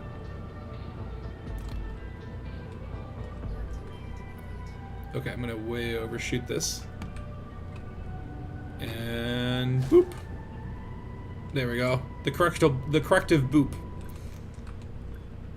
Just gotta boop yourself right back into position. Here we go. Come on. Alright. Yeah, I think I'm gonna switch ships. I'm gonna do it. Solo ruined this game, you feel. People think they want a solo, but they don't. See, that's the thing, right? Like, I don't think it ruins the game. I think it's good to have an option there. And, like, you know, sometimes when I'm not streaming or I'm just not in the mood and I don't want to be, like, trifled with, it's nice to know that solo is there. But, like, I've always been a big proponent of, cool, give them that choice, but there should be bonuses for playing it open. Like, you should be getting more profit, more prestige. I don't know. Like there should be things that you can do in solo and things that you can do in open, and that encourage people into open without making it like a choice, right? I agree, Colds. I think combat logging is lame. I hate people who combat log. Oop! I didn't mean to launch. Why did I click launch? There should be an abort launch button. I needed to transfer stuff. But yeah, I don't know, man. It's like combat logging to me is kind of like, you know, look, if I'm gonna fly around in a Type 9 with basically like a very small shield and no real defense, then I kind of have to pay the price for this risk, right? Combat logging would be disappointing. Now, it also get disappointed that people just want to kill people. It's like, no, man, like you know, shoot up my engines and toy with me. That's fun. Or like make me dance for you, or maybe give you some of that cargo. But they all just want to blow you up. That said, you know, let them have their kill, right? Oh, did you make a dig at Tiger King? Is Tiger King? Are you a logger? Is that? It's okay if you are, but I don't think, like, you know, it's like, this is what I'm saying. Like, they have solo mode, they have private mode. That to me is like, you don't need to combat log if you don't want to deal with it. Go into that. But once you're in open, you have to kind of like accept those consequences. They're part of the fun. It's part of what makes it all meaningful. Just because 2 wings can't kill me in 15 seconds, I don't call it combat logging. The fire. You log versus wings. Oh, you guys are starting drama. I love it. I mean, here's the thing. I think combat logging, if they did that, your ship should stay in the instance, whether it turns into an NPC or something, and then, like, you know, that Ganger could still kill you. Like, because I've done piracy, and piracy is not a lot of fun because people just, yeah, I've had people combat log, and I'm like, I'm not even like a bad pirate. I just wanted like 2 units of tokens for my efforts, and then you can go on your merry way. But they combat log. I mean, I don't mind if they run away, but when they combat log, it's just very confusing. It messes with my RP. Now, I mean, that said, there are, like, yeah, there are wings and stuff that go around, and it's kind of like, you know, like a wing of 4 interdicts you, and it's like, you're basically dead. But then it's like, you have to think about it. It's like, okay, I have the choice to be in this system in open mode. And it's like, you know, if I encounter wings of 4, you know, okay, if I were to switch over to a Viper or something like that, like a Viper Mark III, and go really fast, I could still do it. I could get away from them. But I would have to use tactics, and I would make that sacrifice of not having that cargo space, right? It is, though, a case where, yeah, it does feel, like when you're in open and you're in like a CG space, man, it feels insanely unbalanced. When you're up against a combat ship versus a trader. Now, I mean, like, yeah, that's where you gotta call in your friends to wing with you, but even then, like, people can kill you in like 3 seconds. Like, it was happening to me last night. Like, I drop in, I have enough time to type in, please don't kill me, and I'm already dead. And I'm just like, that's like, way too much. Oh, we got another commander in open air. He's a cannon member, actually. Commander Rich Behemoth in Crate Mark II. In a Crate Mark II. Okay, is he gonna kill me? I feel like I'm already regretting switching to this Type 9. I don't know. I can see him in my squadron chat because he's a member of Cannon. Okay. Cannon, I'm not too worried about. They're usually like, I don't know. He could be like his side hustle is like role playing against Salvation. But that's what I'm saying. Like, it's like there could be a lot of people in this CG that are against Salvation that aren't normally like inclined to, you know, stop people from doing CGs, but that might actually be jumping on that board. His combat rank is mostly harmless. Yeah. Gold's not saying, I agree that the problem with the sandbox, you can't please everyone. PvE pilots don't like being ganked. Gankers don't like combat logging. You're not going to make everyone happy because there are so many different gameplay styles. It's true. And, like, you know, it's like, if you try to make everyone happy, then no one's going to be happy. Just, you know, at least figure out what do most players enjoy and you know, give them features, right? And that's where I'm like, you know, it's like if you really don't want to, and I feel like this sometimes where I'm just like, I don't want to deal with other people messing with my shit, and I would go do a little solo play. There's nothing wrong with that. Even the other day, I was at Arise Mine, and I finished a run of the whole base, and then I get back into my ship, and I see this NPC coming at me, so I start shooting at him. And then I realized it's not an NPC, it's another player, and I'm like, oh, I'm sorry, I didn't mean to shoot you, right? But as I was typing that, he killed me. And that's just the way the cookie crumbles. These are the consequences that you play, the risk and the reward of open. Is you get those little emergent moments, but, you know. There are more ways to play than there are commanders. On the bright side, with only 400 billion star systems, there's room for everyone to play in their own way. Well, that's the thing, right? You can just go out in the black and you don't have to worry about people, even in open. I mean, if you do encounter someone in the middle of nowhere in open, it can be a really tense experience, and that's kind of awesome. And they usually end pretty well. I know, like some gankers were so dedicated, they actually brought Fertilances all the way out to Sagittarius, and they were ganking people at the center of the galaxy, which would really suck, especially if you had, you know, millions of exploration data, first discoveries. Like exploration ganking is probably the worst form of ganking because you lose so much. You lose your first discoveries. But yeah, it's like, yeah, well, that's the thing, right? If you want to get stuff done, solo is great. But you know, here's the irony, right? So the other day, I'm getting killed by all these gankers, and I'm like, should I go to solo or open? I'm like, no, I'll stick in open, right? I'll do one more try. And I got killed by a freaking NPC. How embarrassing. Like, you know, even this Type 9 can't fight against an NPC. That's kind of sad.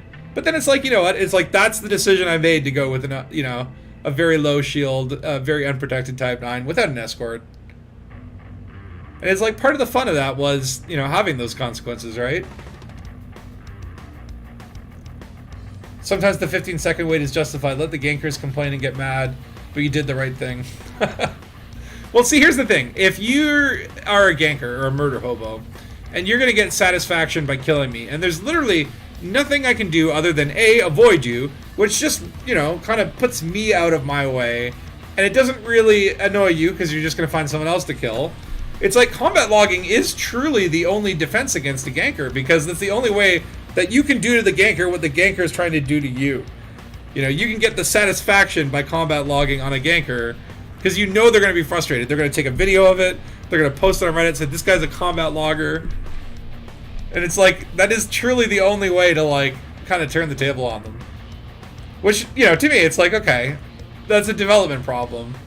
You have to make it so that there are more ways that, you know, if I'm flying a Type 9, I need, like, a module that can, like, stun a ganker's ship and actually level the playing field, right? Maybe it's only Type 9s that can have it. I don't know. I don't get paid to figure it out. Oh my god, I actually can land in a Type 9. The pad blocker is gone! Yay! You'd like some more on-foot stuff, though. Yeah, I would like more on-foot stuff. And, like, especially, I would like to do... I've never really done on-foot PvP. I went to a combat zone once that had a lot of people on both sides. And, honestly, it was a laggy mess. I couldn't play more than, like, 10 minutes because the frame rates just shot to 0. So that's a different problem. What are you doing, Phil? That's my pad. I'm just checking you out. Okay. there is someone else here. I am your escort. Rich Behemoth is here. Is that your canon compadre? Yes, sir. But I would really like to see like co-op survival waves, like Starship Trooper style, where like defend this base against waves and waves of Thargoids. That was more of a co-op focus. I think that would be super cool. I would be down for that. But I think like On Foot needs like a CQC arena style version of it. And I know like it feels even weird to say that knowing that like how badly like so if you don't know right now also I saw this in the CQC Discord there is a crash to desktop error in CQC right now. It's actually relatively unplayable. Like, people are consistently crashing to desktop either when a match starts or when it ends, which, like, getting into a match is like an hour-long process. So that's kind of upsetting, and I do hope that one day Frontier comes back and goes like, ooh, like, nobody plays CQC because we didn't make it good. Let's make it good and take another stab at it, or another pass at it, and see if it actually works. Add the on-foot stuff, and I think it'd be so awesome. But honestly, like, yeah, and yeah, Dark Heavy, that's kind of like, there's no way they're still making this game. Well, I have to imagine that they're not abandoning it, right? Like, they wouldn't, like, there's got to be something going on. It's just who knows what they're focusing on. Like, it's just like, you know, it's been frustrating because, like, since Odyssey launched, a lot of the focus has been on stability and optimizations and all those sort of like, oh yeah, we changed it so that the thruster sound effect works properly now when in certain environments. It's like, oh, okay. Where's my features? New missions, new planets. Yeah, I'm more like, I do want more co-op. I think co-op is where Elite shines the most, where I have the most fun. And why is that hollow dot moving very quickly behind me? Okay, as long as it doesn't turn triangular. It's okay, we're jumping back to the Dangabus. The issue with on-foot PvP is because everything is so spaced out, they need to funnel more folks in the same location for shenanigans. Since they're not making Odyssey CGs, we don't have that yet. Yeah, that's kind of annoying that they don't have Odyssey CGs.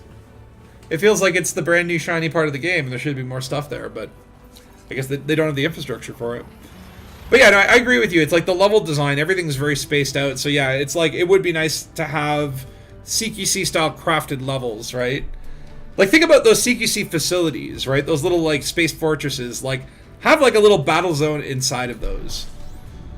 And then, you know, put that into the game where you can dock with those military facilities and then go out and fight inside their corridors. Like, do, like, a... Oh, no, they're breaching the gates. That'd be cool. But you get ganked by instancing very often. So yeah, I find when I see gankers, sometimes what I try to do is like drop out of Super Cruise, and then drop back in, and then drop out, and drop back in.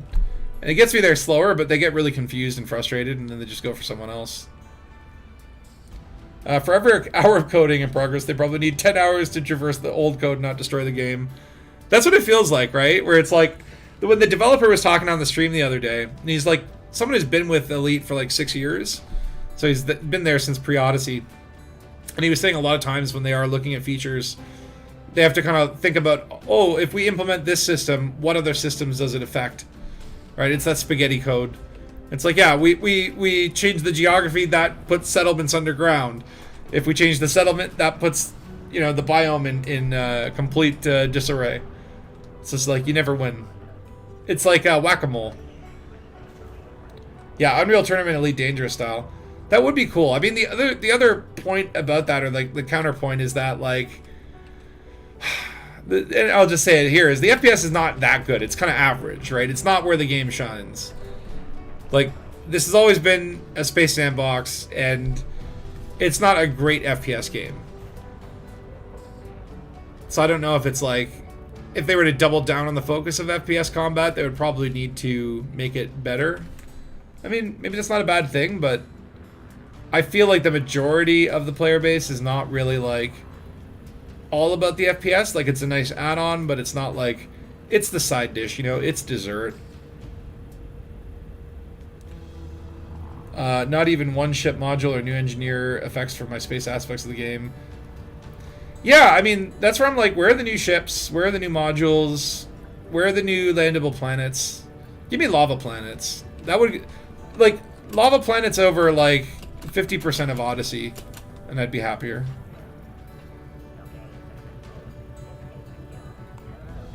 Do you think they're actually going to rewrite the code there, Coldsaw? Because I'm like, I don't know, that seems like a huge undertaking. Wait, what? Oh, I forgot to sell one reactive armor. Oh well. Okay, so I'm out of advanced medicine, so I'm down to basic medicines. Wow, okay, so this will be the last run. Because of this Type 9 power. I know. Well, see, this is the thing. This is the thing, Tiger King, is I keep looking at Star Citizen. I'm like, it feels like it's getting closer. I'm still holding off on playing it because, like, so this is what I saw the other day. Is someone posted a video that they apparently had to do a wipe, and so every player in Star Citizen had all their progress reset, except for I think like their credits, maybe some reputation or something. But it's still at that level of like alpha gameplay where, you know, they might have to reset it and you lose all your progress. Can you imagine if Elite was like, yeah, we had to change something on our database and like, listen, you're gonna lose all your engineering materials, you're gonna lose all your reputation. The only thing you'll keep is your reputation with the 3 main factions. Everything else will be wiped. You'll have to rebuy your ships. People would be furious. But I mean, like, at the same time, Star Citizen's ambition is awesome. I'm just waiting because my first initial experiences with Star Citizen were filled with like frustration of like, ooh, I fell through a staircase. Like, I love bugs, I love glitches, but they were not the kind of glitches that like I like to see. And so this is where, yeah, and I think Thudpucker, you say, well, Elite has a great foundation. It would be nice if they decorated some rooms. Like, at this point, I'm not even like, I don't even want like this whole revamp and this next level of Odyssey to compete with Star Citizen. I just want more character and personality and expand what we already have a little bit more. But I am thinking about starting up some Star Citizen stuff soon, because it does feel like, okay, it might be at that point where at least it is less frustrating to do, and I should start learning some of the mechanisms. I think like yeah, I agree that it's the feature creep. Like, Star Citizen is just like, and look, this is part of what I love about it is the ambition of it, right? Where it's like, we're gonna do everything down to the fact that you can go visit a vending machine, get a soda can, take that soda can out, and like take a sip of it, right? That's cool. I'm just not ready for it, or it's not ready for me. Maybe that's how it should be said. You crash more in ED than you do in Star Citizen. Well, lately, yeah, and that's kind of been the problem with Odyssey is a lot of crashed desktops. See, Star Citizen, I feel like too, like right now they have one system, but it's like that system is like so detailed and there's so much to do in it, and it's like they're about to add their second system, and I find that so funny. The game's been out for, I guess, in alpha for like 7 years, and they're just about to add the second system. And you do wonder, because I think they plan to get to 100 systems in Star Citizen, but obviously they can't all be handcrafted if that's the pace that it takes. But I don't know, man. It's just like I feel like I want to go into I want to go back into Star Citizen at a point where I'm going to be at awe with the ambition, but also not frustrated with like the fledgling gameplay. So that's why I haven't played it in like really like about 1.5 years, maybe 2 years.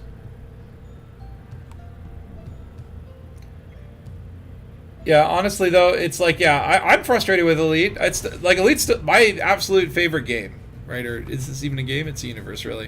Uh-oh, we do have contact with another player. Where is he though? Crate Phantom. He's not triangular, but he's behind me, and I don't like that. I don't know, Crate Phantom, it doesn't seem like a ganking ship. I'm gonna give this a try. It is a good one. But I feel like if you're gonna have a crate for ganking, it would be the Crate Mark II, right? Phantom is faster, and speed is important in PvP. I hear.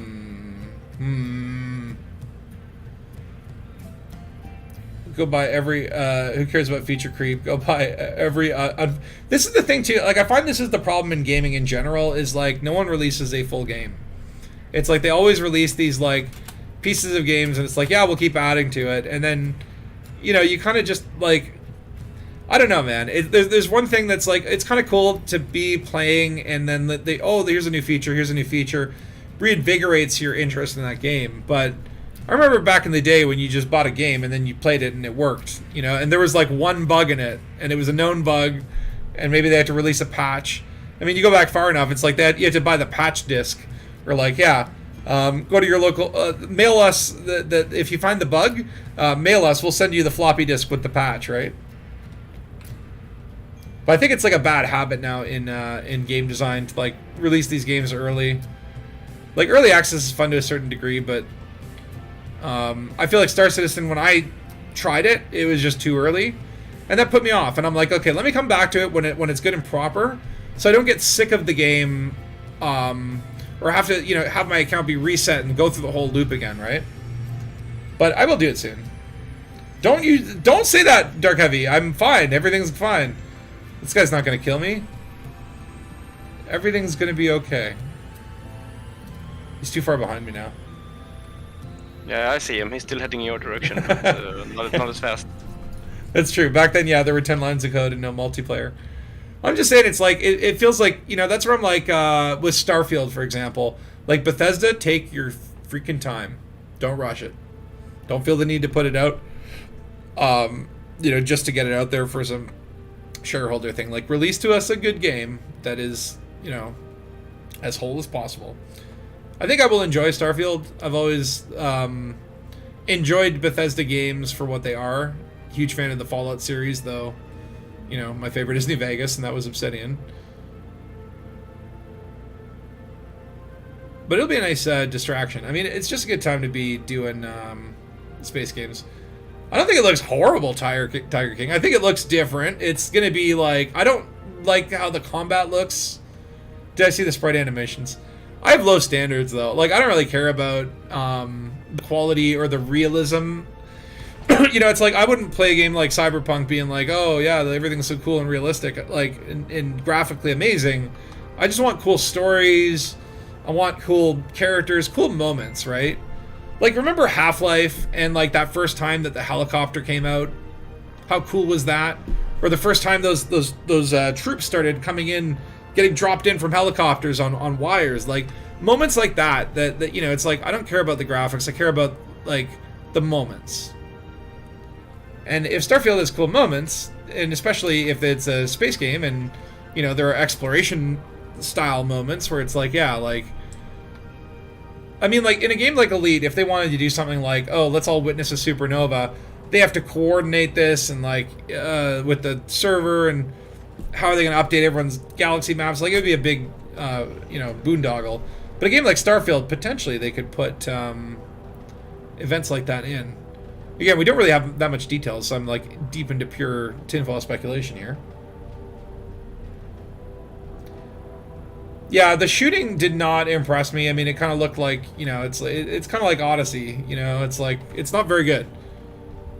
But as long as it's not, like, annoying. Like, I played friggin' Mass Effect Andromeda, and I found the combat in that, like, actually kind of annoying. They gave you, like, superpowers or some shit, from what I remember. Wow, we were, like, doing this, like, unopposed. No one here has actually managed to blow me up yet. Yeah, I was stalking that Phantom for a bit. His name was Commander LV-426, which I believe is an aliens reference.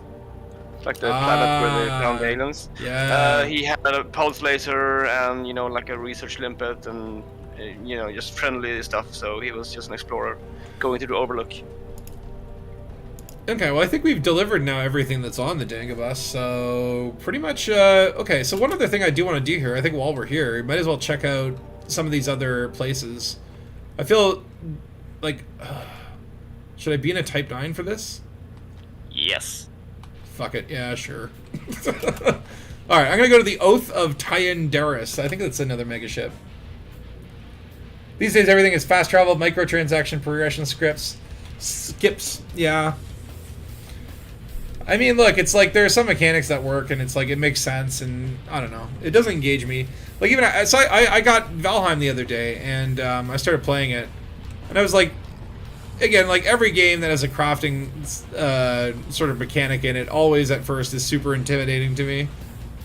But it's like, you just gotta play it a little bit, you gotta learn a little bit about it. Eventually, you will find it enjoyable. I did find like the chopping down trees in Valheim was pretty good. In Star Citizen, ships aren't even overpowered, so who cares what people buy? Pilot skill outweighs far more. Interesting. So I don't know. That might not be good news for me because I'm not a very good pilot. I do like in Star Citizen how the ships are kind of like very specially designed. Like this is a combat ship, and it's like okay, you can choose your weapons, but yeah, it does seem like maybe the pilot skill is more prioritized. For an Elite, it's like if you build and engineer a ship in a certain way, it's very hard to counter that ship, or like there's so many options in Elite that okay, this guy's got pack hounds. Yeah, there is a counter for that, but I don't have it.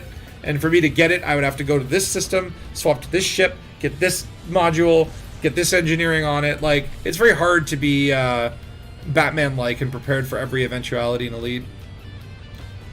I feel like Star Citizen is still like that. Like, it's kind of got that rock, paper, scissors model. It's just more on the ship. But I don't know. I haven't played it enough. And the stuff that I did play, like, Ascorbius roped me into coming into Star Citizen. He's like, oh, I'll let you fly some of my ships so you can make a video on just, like, basically how terrible of a pilot I am. Which is a fun video if you haven't seen it. Scorby put up his, and then I put up a blooper version of that. And there was one ship, I had to buy it after. It had like an ejector seat.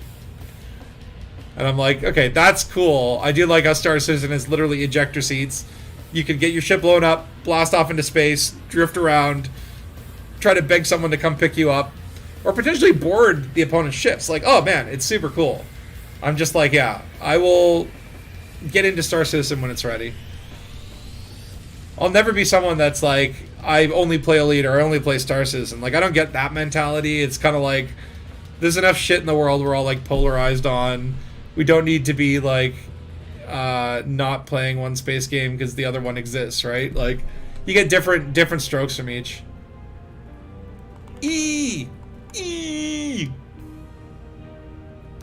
then you have No Man's Sky, which is like the most feature-rich space game ever, but I barely play it, and I don't know why. It's not that I don't like it, it's just, I don't know. There's something about it that doesn't compel me. Elite makes me come back, I think, because it feels real. I think that's the secret. In terms of Star Citizen, it feels super real, but yeah, I don't know. Again, limited experience, or limited recent experience. I will give it a shot one day. I plan to do a video on it. Just similar to No Dangus Sky. Oh, the lighting in Star Citizen is amazing. And, like, you can find rivers and grass. Like, I love the levels of detail. And I'm like, okay, I'd like to see some of that come over into Elite. I don't want, like, Elite to incorporate, like, food and drink, and you have to, like, go to the bathroom and poop and stuff like that. You're still miffed at Star Citizen because you anteed up in 2012. Oh, my God. And that's it, right? It is still kind of a tech demo. A glorious, amazing tech demo. That it's like I remember just walking around in this, like, space city, and, like, I could walk down an alley and go down and check out this weird corridor, and there's a guy selling shit at the end of the alley. And I'm like, oh, this is really cool. I will love exploring this. But then I tried to, like, fly a motorcycle. Ooh, what is this?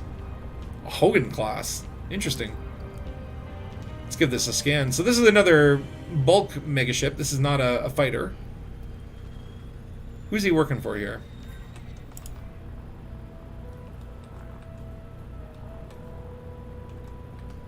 See if we can get close scan the ship. You're waiting for GPU prices to come down. I hear that they are supposed to come down. Like, I don't know if it's like some sort of like currency collapse or something like that triggered it, but okay, is there any stuff on this ship I could scan? I think it's the Alliance one. There's like a Type 10 here, the Alliance AX Force, if the manufacturer belongs to. Just looking for, like, there's like a ship log right? or something. Yeah, I can hear you. Okay. That's good. Sorry, I'm like amazed at I'm in awe and rapture at this very ugly looking ship, actually. Oh wait, there it is. Ship log uplink. Ah, it's at the front. Usually these will, on these mega ships, just tell you like what their destinations are or whatever.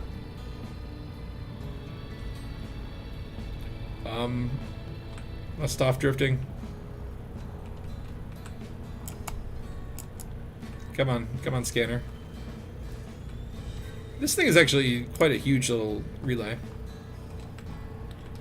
Okay, I didn't get a message for that.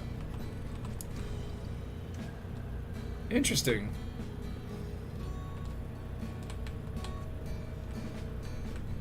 Oh, I still haven't cashed in my bounty from before. Yeah, I think you're right, Phil, because, yeah, Alliance AX Force. Type 10 Defender. Which actually looks super cool. I need to get myself a Type 10. You do. They're cool.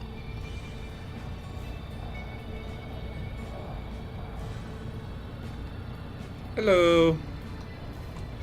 What's he packing? AX multi-cannons. Oh, and then just regular multi-cannons, because I guess you can only have so many AX cannons on your ship. And the Type 10s have, like, way the DACA.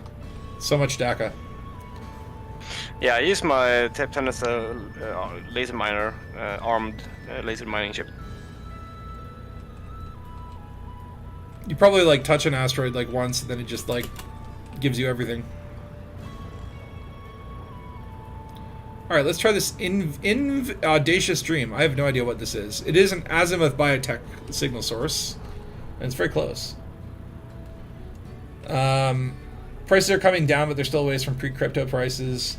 Crypto's in the toilet now, causing secondhand GPU sell-offs and retail suppliers to rise again. Yeah, I've got, like, the one, what is it called? GeForce RTX something 80, I think. I think the top one, when I was looking, was like the 90, but I got like the one below it because it came in like a, you know, like I just got a pre-built system. Because I'm like, I built my last computer, put my processor chip, like glued it with heatsink glue to the motherboard, and birthed life to all it. Well, I bought the components individually, but yeah, I wanted to just like have it easy this time and not have to do all that. Though it kind of bit me in the butt because this pre-built system, like I looked at it, I'm like, if I wanted to add more RAM, like there's nowhere I could put it. Like it's kind of pre-built to not be upgraded, I guess. But I don't feel the need to have to upgrade. I'm more like, I'll just go on the forums and tell the devs to optimize the games that I want to play more. Alright, so what is this Audacious Dream? I've never heard of this. I didn't see it before, so I'm very curious. My GPU is not in the top 1% of all GPUs out there, but that's okay. I always like to be kind of like just below the top of the line, right? Pre-built is easier for warranty purposes. Yeah, I guess, right? Though I only got like the 2-year warranty, and it's like, how long has it been now since I got this new system? I guess it's got about 8 months left on the warranty.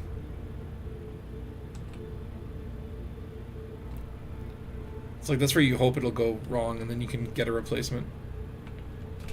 Though I actually don't want that because I'd lose all my hard drive stuff and I have to download stuff again.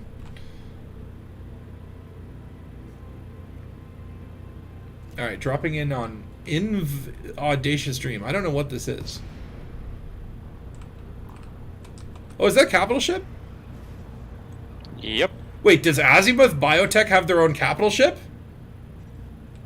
Oh my god. I know it's Empire. Oh, this is the Empire. But wait, this is Azimuth Biotech's signal source.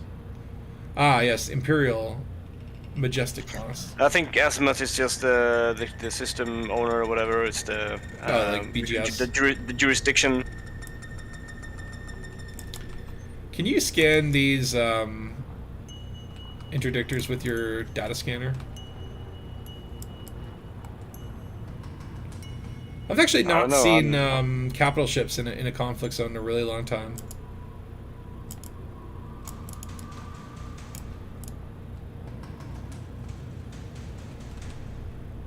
Pretty cool looking though. I'd love to see one of these up next to a fleet carrier, see who wins the size competition. Kind of looks like a giant aphelion laser rifle. Yeah, eh? Oops. Oh, Okay, I'm sorry. I didn't mean to do that. You scratched my paint. Did they get mad at me? No? I mean, what would happen if I did it again? I don't mean to do this. Interesting. Something blew up. Interesting. You blew a thing up.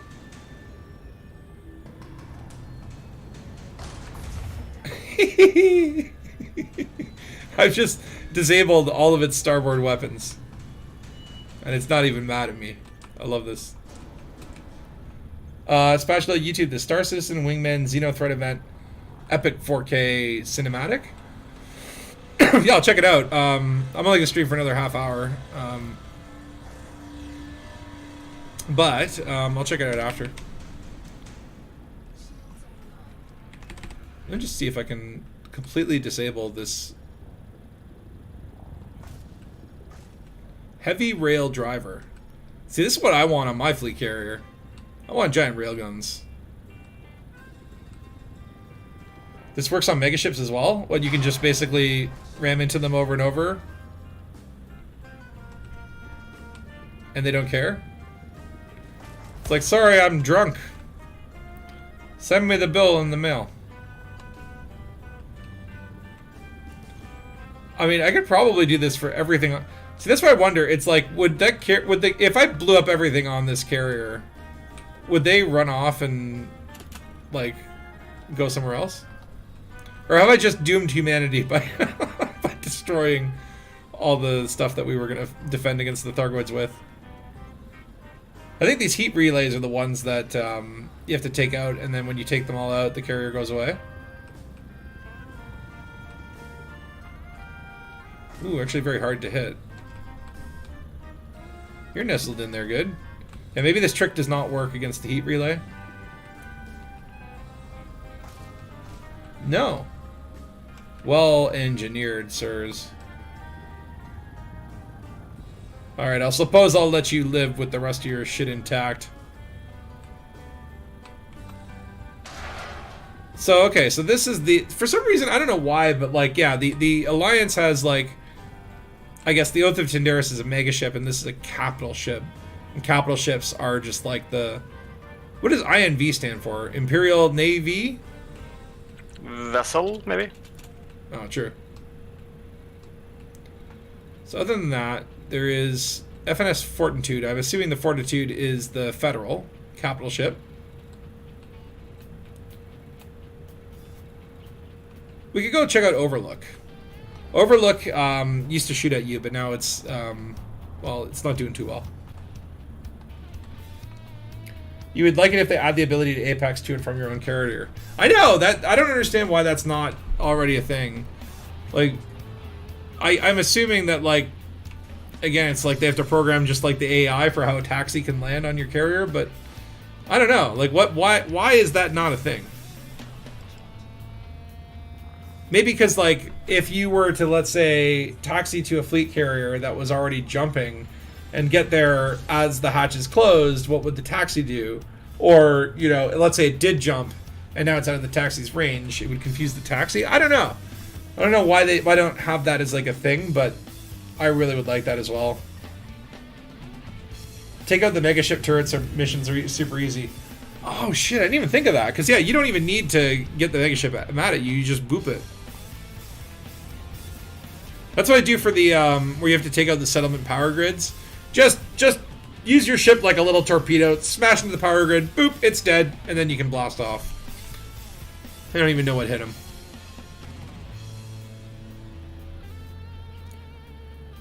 Thargoids be like, Spatula's just made our life super easy. Unintentionally. I was doing science.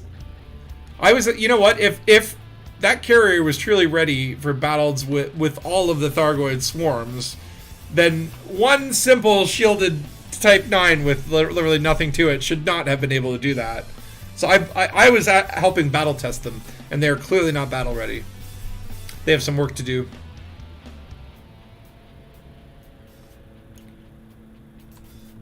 So let's see what's going on with Overlook. This was the other night. I did encounter a random commander here. And it was a very tense encounter. We didn't murder each other. I was in my courier though, so I was like zipping all around, just showing off my speed. I'm like, if he can't target me, if he can't see where I am, then he can't be a ganker. What's that thing over there? Bright Sentinel. Oh, that's just another mega ship. I often get sent there when I'm being bad. So welcome to Overlook, the Sanchez class science vessel. Ooh, there's little engineering materials. Heat dispersion plates, shield emitters, uranium. So this one is leaking.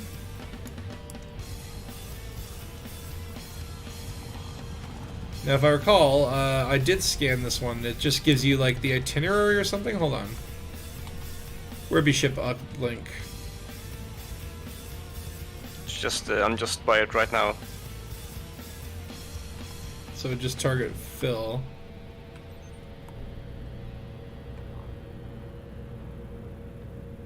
Oh, is it right there? Oh, wow. I was literally heading there anyway. So you can interact with these megaships. I believe you can, like, you know, extract some escape pods. Yeah, so, yeah, what was the message from this? I already have it, apparently. Overlook, yeah. So, yeah, Thargoid foists have been reported in numerous systems. Superpower military presence in the Pleiades. Likely to increase. Major news coverage is imminent. Continued knowledge suppression efforts are untenable. An immediate withdrawal has been ordered. Immediate withdrawal order has been issued. Squadron leaders must ensure protect all Project Seraph personnel that have been evacuated to HIP 22460, which is where we are. Is it? Yes. But interestingly enough, this message is dated as June 30th, and I'm not sure, is that like the date I downloaded the message, or is that the date they sent it? I don't know. This is the old message. It was active in the old days too, from what I've heard. Oh, okay. But you can see Black Flight. So this ties Black Flight to Project Seraph, which is tied to Azimuth, which is tied to Salvation. So I was talking about that earlier. Is like there is a link that ties these all together. All the threads have come together, and now we may see the true colors of this cardigan, this mysterious cardigan.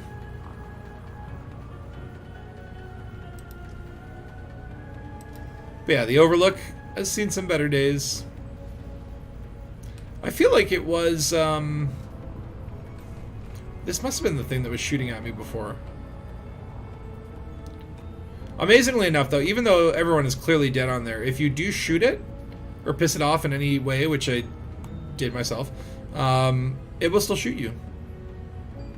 It has still some working defenses. Alright, and then what was the other thing I wanted to check out here? Fort Ash. This one's going to be a pain in the ass because it's on the ground somewhere. Where do it be?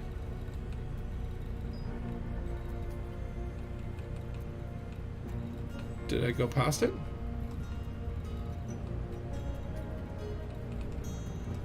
Can you only see it from Super Cruise?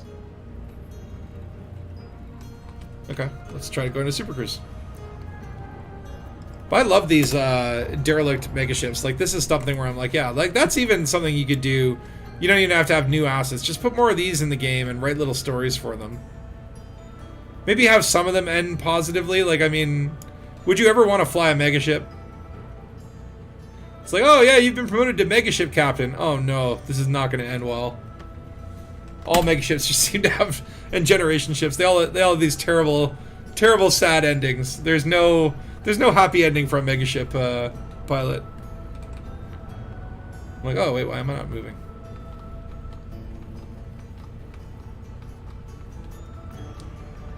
Did I filter out ground settlements? Good question. No. I think it's just like Fort Ash is one of those like hidden locations. So maybe it just only appears in Super Cruise? It shouldn't. I just feel like I'm probably like dead scrolling past it. Hold on.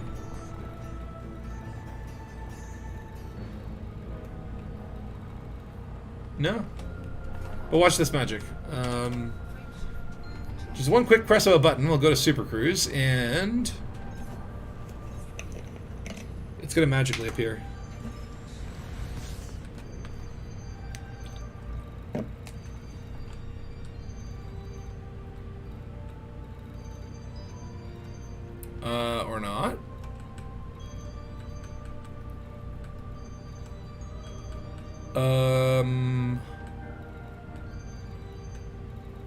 Maybe because I died and I lost all my exploration data. Like, it was here. Yeah, I can't see it either. But Planet 7C has human signals. I'm gonna check it out. 7C? Yeah, so the other interesting thing is, yeah, like this 10B has now been permit locked. And it's like, what's here? 2 Thargoid and 1 Guardian location. Now, I don't remember there being a Guardian site on this, which I don't know what's that about. It's the megaship bug. Certain megaships orbiting will cause it to have a Guardian signal on the picture's head. Yeah. Oh, okay. Well, that's exciting. The mystery is the universe is bugged. It would be nice in Odyssey if they added some unique ground bases that were megaships to made it to their destination. Oh, you mean like Jenny ships like on the ground? Oh, that would be cool.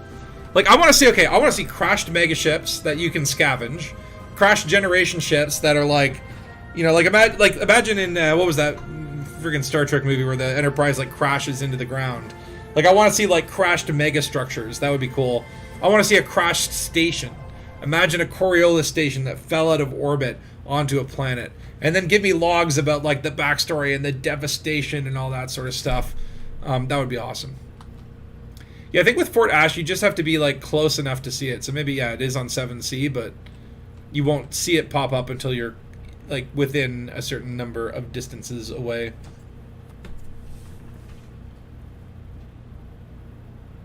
Because this was part of there was Fort Ash and then Oaken Point that was kind of like revealing what the Witch was up to 200 years ago, or however long. I think it's been 200 years since the first Thargoid War.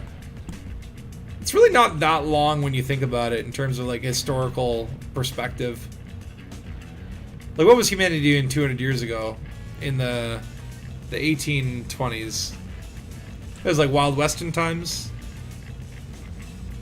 Drinking tea, opium parties. Not that far off from today. And not that far off from 3308 either. Now we just call it Onion Head.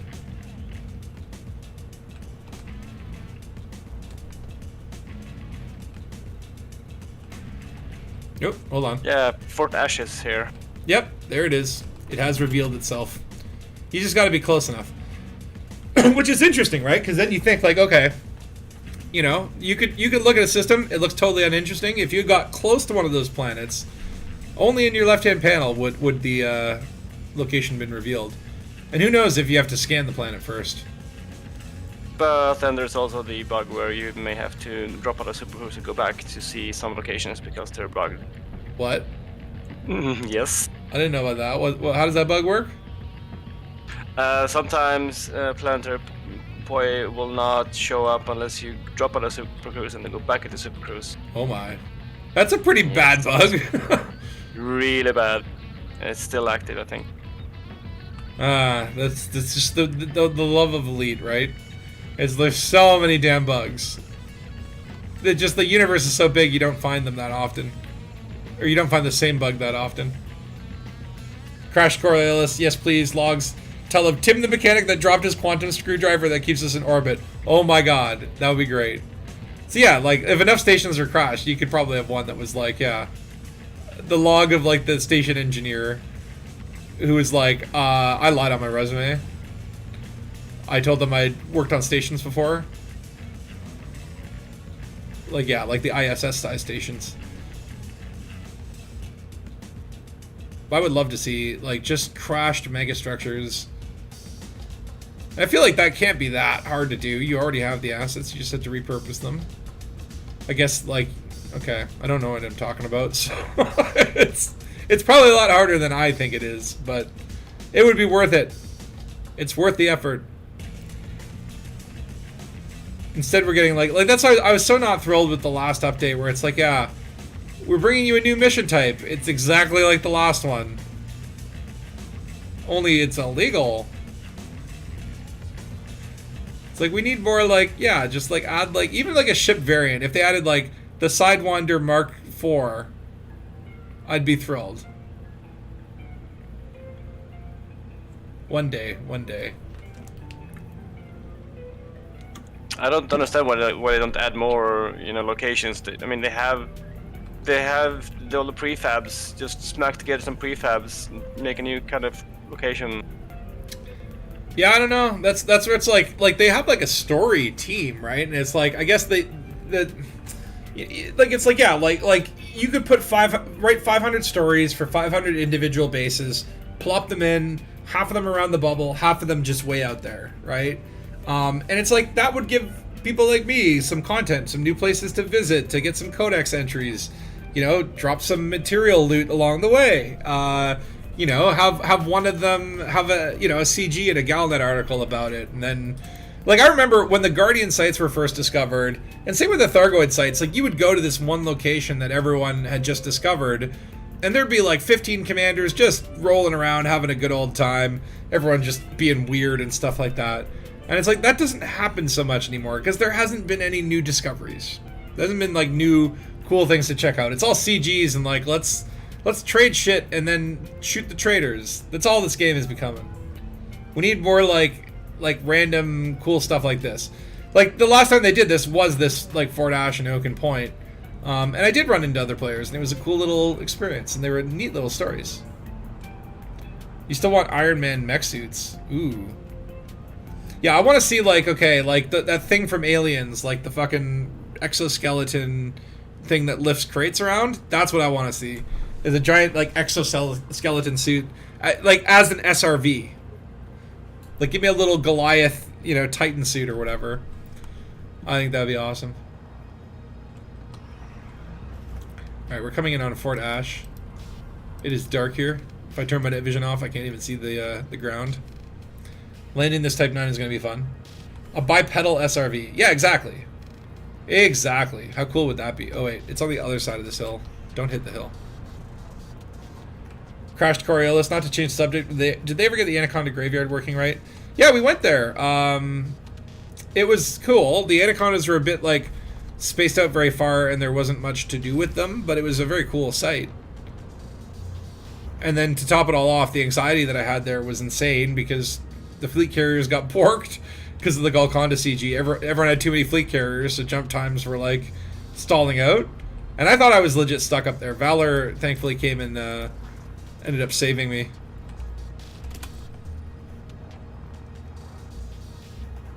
Let's check it out. I love these abandoned bases. I don't actually have an SRV. But you have feet. That's true. Elite feet. Elite feet. I can get out of my ship and do whatever I want. As long as I can actually land. Oh, that wasn't hard. See, the nice thing about some of these, like, settlements like this is that they have like a kind of like a flat circle under them. So it's actually very easy to land near them. If this were just some random mountainside. Ooh, it dark. Wait, what suit am I in? Okay, I have Cuddy thing. Okay, good. I might need Cuddy thing. I don't know. Yeah, it's dark here. Now, was this the place where they experimented on the Thargoid test subjects? Hold on. Where'd be my codex?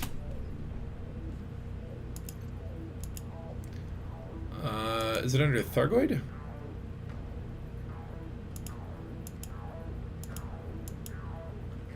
I cannot remember what log entry this is under. Dooby-dooby-doo. Abandoned settlements. That feels like it, right? No. Not the seat. Vaccine? Yeah, this is the one. Vaccine. So this is the one where, yeah, the lab is being dismantled. Seems our sponsors... So yeah, this was like the first location. Oaken Point was like the one where they were actually doing the terrible things. This is where they were building, I think, the mycoid virus. Yeah, something like that. I love these secret research bases. What's that sound? Heard like an electric zapping. What is that? CRP 6 contact point.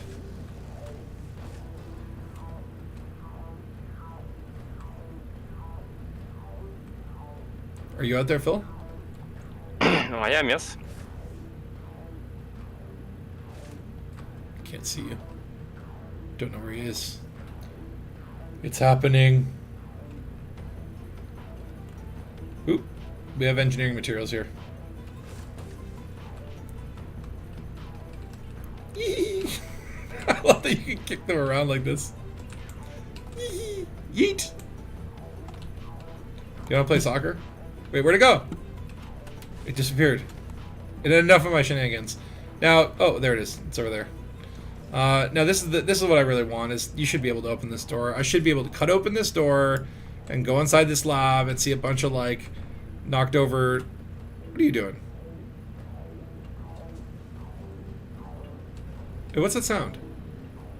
Do you hear that?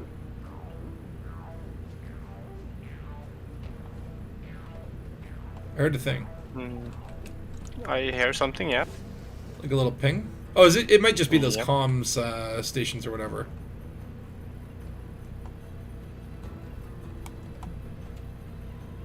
Where is it coming from?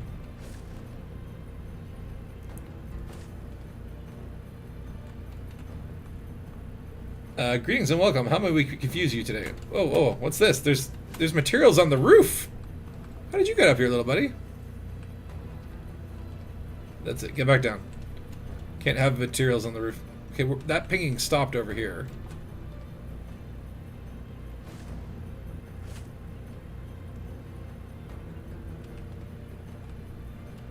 I can hear it. Oh, it's this thing. It's got to be. No. That's not pinging. Hold on. Let me turn off the music for a second, because I definitely hear... You hear that? Now it's quieter. Louder.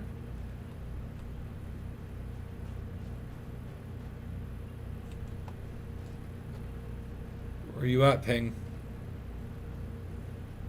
Like, you would think it would be one of these things, right? No, can't hear anything.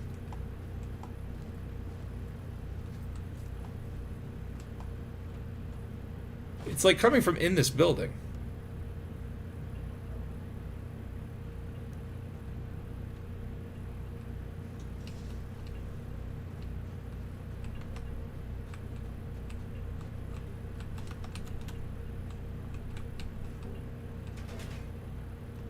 Vega Line shipping.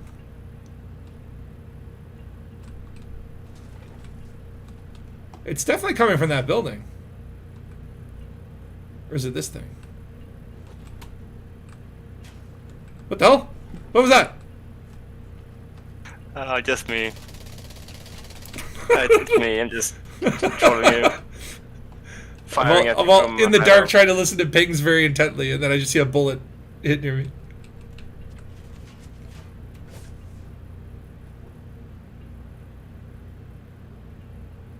Yeah, you should see me on the building on top. Somewhere. Ah! Oh yeah, there you are. Well, let's go up and meet Phil up at the top of the thing. Because yeah, I'm going to end my stream pretty shortly anyway, so it's like, this is a good place to end it. It's fun to use an Artemis with the improved jump assist. You can get to places like this. I don't need jump assist to get up there. I know how to climb buildings. Oh, no. Hold on. There's got to be something here. Yeah, okay. Here's one level up. They actually, I feel like they do design these buildings to be somewhat accessible or jumped on. Oh, come on. I just need a little bit more. Okay, that's fine. Land on this thing. Recharge. Up another level. There we go. What about up there? Yeah. Okay, where can we go from here? It's hard to tell in the dark, actually. I think we can get up there. Whee! Hello. There we go. This is a cool looking base. I do love the design of these bases. Alright, let me just throw on music again. All right, well, that's pretty much that's all we got for today. I think I wanted to do a longer stream, but yeah, I gotta get ready because I gotta meet some friends, take the subway down. We're going way out into the country, meeting some folks, and drinking some beers, making some s'mores, eating hot dogs, and getting weird by a campfire while mosquitoes will literally eat us alive. But that's just what you do. That's what you got to do. But no, thank you guys for joining. Let's just see Phil taking out his aggression on this pillar. Let's just shoot it up. Just leave some graffiti. Were you trying to draw something and I just ruined it? No. That's it. That's it. You're kicked off this island. Oh damn it! You're struggling against me. I was trying to push you off the cliff. Get out of here. This is the new Bloodsport. This should be like a game of like Ultimate Warriors, right? Where it's like you have to push each other off the edge, right? Nope, no.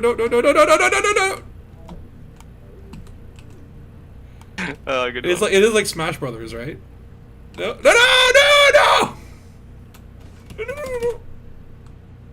Land on this thing. Broke it. I lost. No! I'm trying to get up. Ah! I was like, yeah, what happens when you hit someone? Like, you actually do make contact in the air.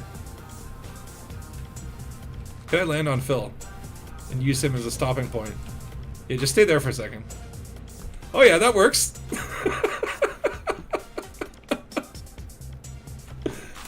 Let's see what this looks like from camera mode. This looks very odd. Okay, let me just record a little bit of this for the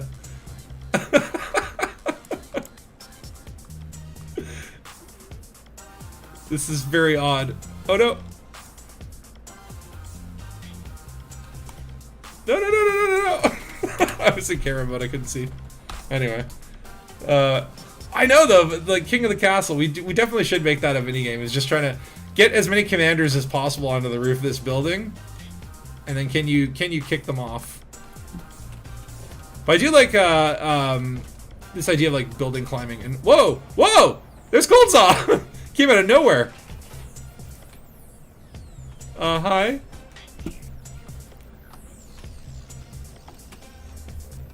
Party on the cockpit. Hello. Salute.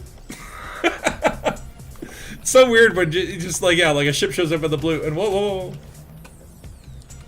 And oh, I like this. Is this the special effect one? What paint job is this?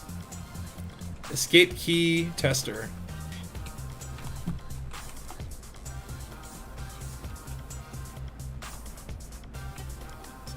Yeah, it's been The Christmas, the festive one, right? oh right, it's the festive one. Was that from the Winking Snowflakes. Cat? Did you get I think so. now? Where's the area? I think there are some areas that you can fall into on some of the medium ships.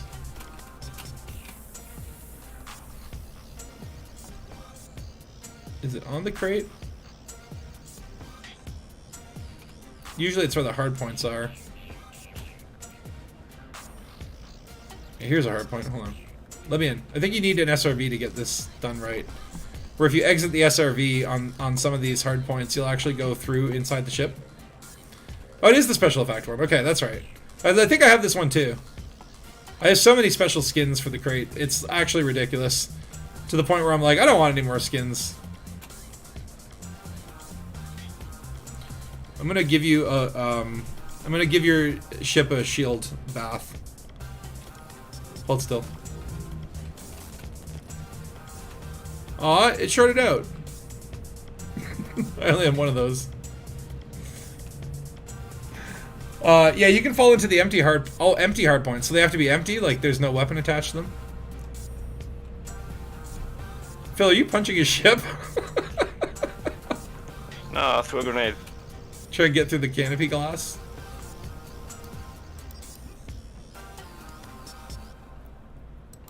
Let me in. I wonder if you... Oh. That was refreshing. I wonder if you could, though, Oh, no.